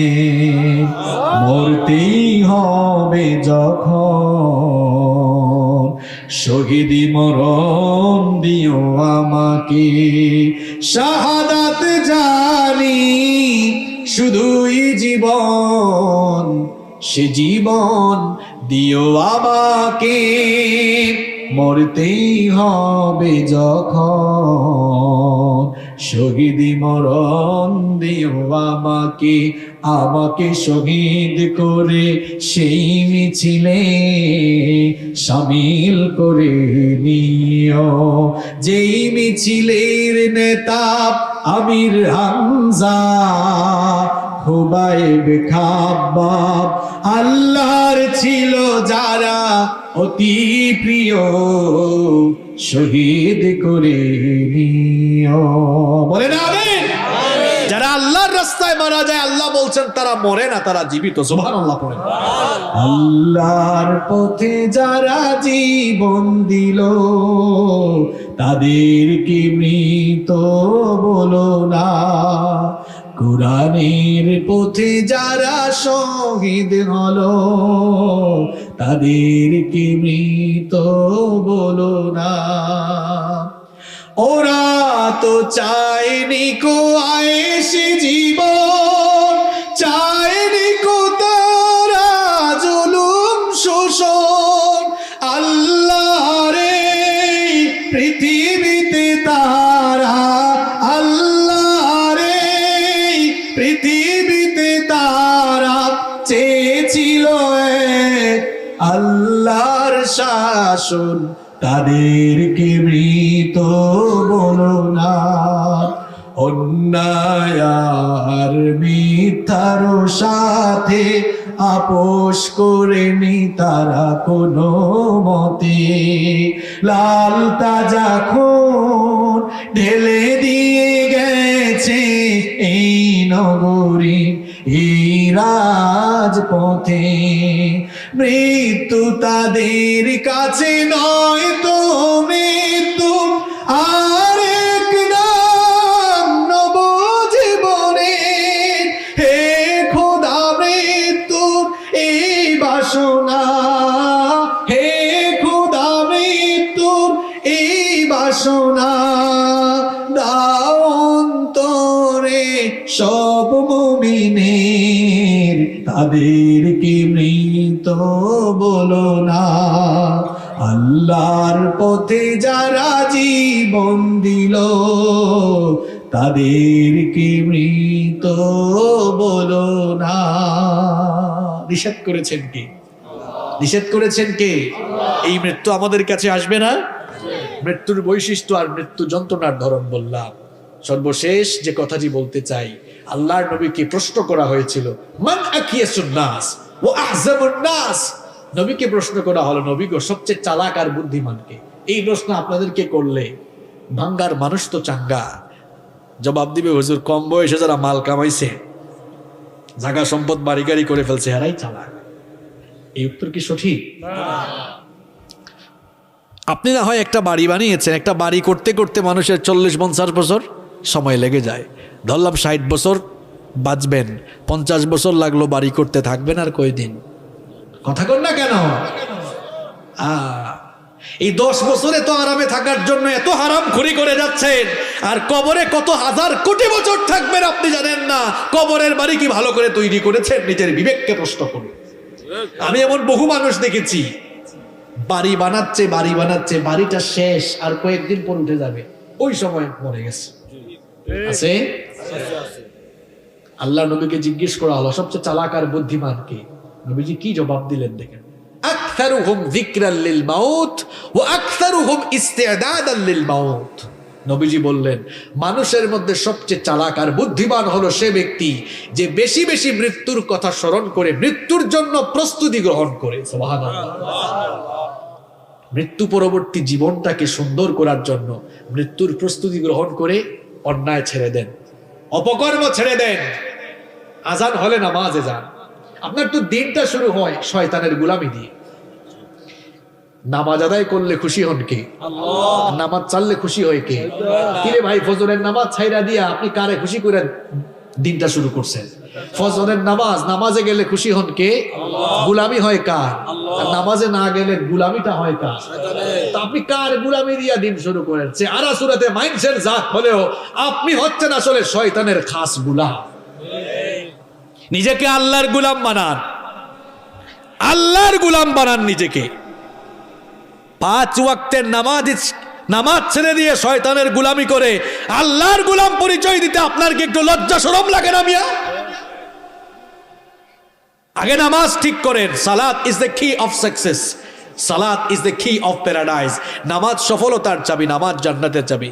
যুবকরা, আজান হলে নামাজে যাইও ভাই, নামাজে যাইও। তোমরা নামাজের সামনের কাতারে থাকবা। তোমাদের এই বয়সটা চরিত্র গঠনের বয়স।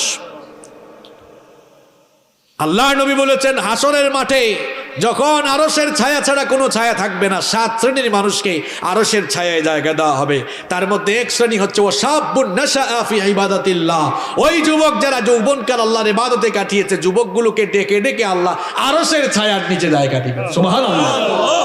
আমার কলিজার টুকরা ভাইরা, যুবক ভাইরা যারা কলেজে বিশ্ববিদ্যালয়ে পড়ো, অনেকে এশার নামাজে যায় না, কয় পড়ার টাইম। তুমি এশার নামাজ আজান হয়ে গেলে মানে তোমার স্টাডি অফ করে দাও, বন্ধ করে দাও, নামাজ জামাতের সঙ্গে এসে পড়তে বসো, দেখবা তোমার মেধা শক্তি আরো প্রখর হয়ে যাবে ইনশাআল্লাহ।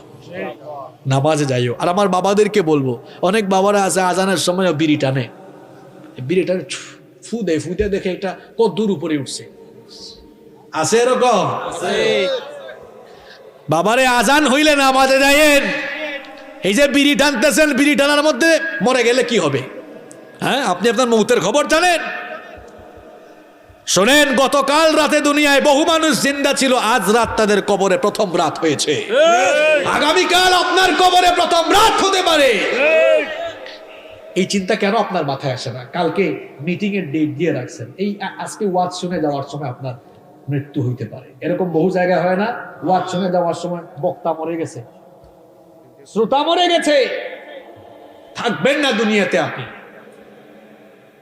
Keep in your mind, মনে রাখবেন, মৃত্যু আপনার সামনে, সামনে না, মৃত্যু পেছনে, কবর সামনে। মৃত্যুটা পেছনে তারা করছে, যে কোনো সময় আপনাকে ধরে ফেলবে আর কবরে নিয়ে যাবে। আর কবর খুব সাংঘাতিক জায়গা। কবরে কোনো ক্লাস নাই। আপনি বিমানে উঠবেন, ইকোনমি ক্লাসের সিট আছে, বিজনেস ক্লাসের সিট আছে। বিমানবন্দরে ঢুকবেন, সেখানে দেখবেন সাধারণ পাবলিকের জন্য একটা টার্মিনাল, ভিআইপি সিআইপিদের জন্য এক টার্মিনাল, আবার রাষ্ট্রীয় মেহমান যারা ভিভিআইপি এদের জন্য আলাদা টার্মিনাল, তাই না? আইসেন না, শোনেন, এই যে সব জায়গায় আলাদা আলাদা ক্লাস আছে স্ট্যাটাস অনুযায়ী। এই ভাঙ্গা এলাকায় কবরস্থান আছে না? কবরস্থানকে ভাগ করা নাকি? এখানে ভিআইপি, এখানে সিআইপি, এখানে এমপি সাহেব, চেয়ারম্যান সাহেব, এরকম করা আছে? সবার কবর একরকম। খুব ভয়াবহ জায়গা কবর। শীতের দিনে কবর খুঁড়বেন, শুধু পোকামাকড় বের হবে। বৃষ্টির দিনে কবর খুঁড়বেন, শুধু পানি বের হবে। পানির মধ্যেই মানুষ আপনাকে শোয়া রেখে আসবে। ভয়াবহ জায়গা। আলো নাই, বাতি নাই, সাথী নাই, নরম বিছানা নাই। এই মাটির উপরে আপনি চলাফেরা করে আল্লাহর নাফরমানি করছেন। মনে রাখবেন, মরার পরে এই কবর আপনার সাথে ভয়াবহ আচরণ শুরু করবে। আপনাকে রেখে আপনার ছেলে, আপনার বউ, বাচ্চা সব শেষ, একা হয়ে যাবেন আপনি। এই কবরের মাটি এমন আচরণ শুরু করবে, খোদাদ্রোহী আর আল্লাহর বিধানের বিপরীত জীবন পরিচালনা করলে, যে মাটির উপরে চলাফেরা করে মানুষের উপর জুলুম করেছেন, ওই মাটি কিন্তু আপনাকে ধরবে। আর বেশি দিন নাই, কিন্তু আর বেশি দিন নাই, সময় খুব সংক্ষিপ্ত। এই কবরে রাখার পরে কবরের দুই পাশের মাটি আপনাকে এমন ভাবে চেপে ধরবে, এক পাশের পাঁজর গিয়ে অন্য পাশের পাঁজরে এমনে ঢুকবে। কি ভয়ানক পরিস্থিতি! আল্লাহর নবী বলেছেন, কবরটা হয় কারো জন্য রাউদাতুম মির রিয়াদিল জান্নাহ, জান্নাতের বাগান, আও হুফরাতুম মিন হুফারিন নার, অথবা জাহান্নামের গর্ত হয়ে যাবে। কয়দিন থাকবেন আপনি দুনিয়ায়? মানুষের হায়াত বাড়ে না কমে? হ্যাঁ, চলে গেছে, অনেক সময় চলে গেছে। তওবা করুন, তওবা করে বাড়িতে যান। আজকে যে মৃত্যুর কথা বললাম, এই মৃত্যুর ভয়টা, মৃত্যুর ভয় না, মৃত্যুর চিন্তাটা নিয়ে আসেন ভেতরে। শোনেন, কেন মৃত্যুর কথা বললাম আজকে? এই একটা জিনিস, মৃত্যুর চিন্তা যার মাথায় আছে সে অন্যায় করতে পারে না, এ হারাম খাইতে পারে না। সুদের টাকা নিয়ে আসলে বলবে, ভাই রে আমি মরে যাব। মানুষের জায়গা জমি দখল করবে না ক্ষমতা পাই। হ্যাঁ ভাই, যারা একটু ক্ষমতা পেয়ে মানুষের জায়গা জমি দখল করছেন, কবরে আপনি কত বিঘা জায়গা নিয়ে যেতে পারবেন? নিজের বিবেককে প্রশ্ন করুন মিয়া। বহু জায়গায় জমি তো দখল করছেন আপনি, কতটুকু জায়গা নিয়ে যাবেন? 3.5 হাত জায়গা মাত্র আছে আপনার জন্য। মৃত্যুর কথা স্মরণ করে আসুন, অন্যায় অপকর্ম ছেড়ে দিই, আর মৃত্যু পরবর্তী জীবনের জন্য আমল করে যাই। আল্লাহ তৌফিক দান করুন।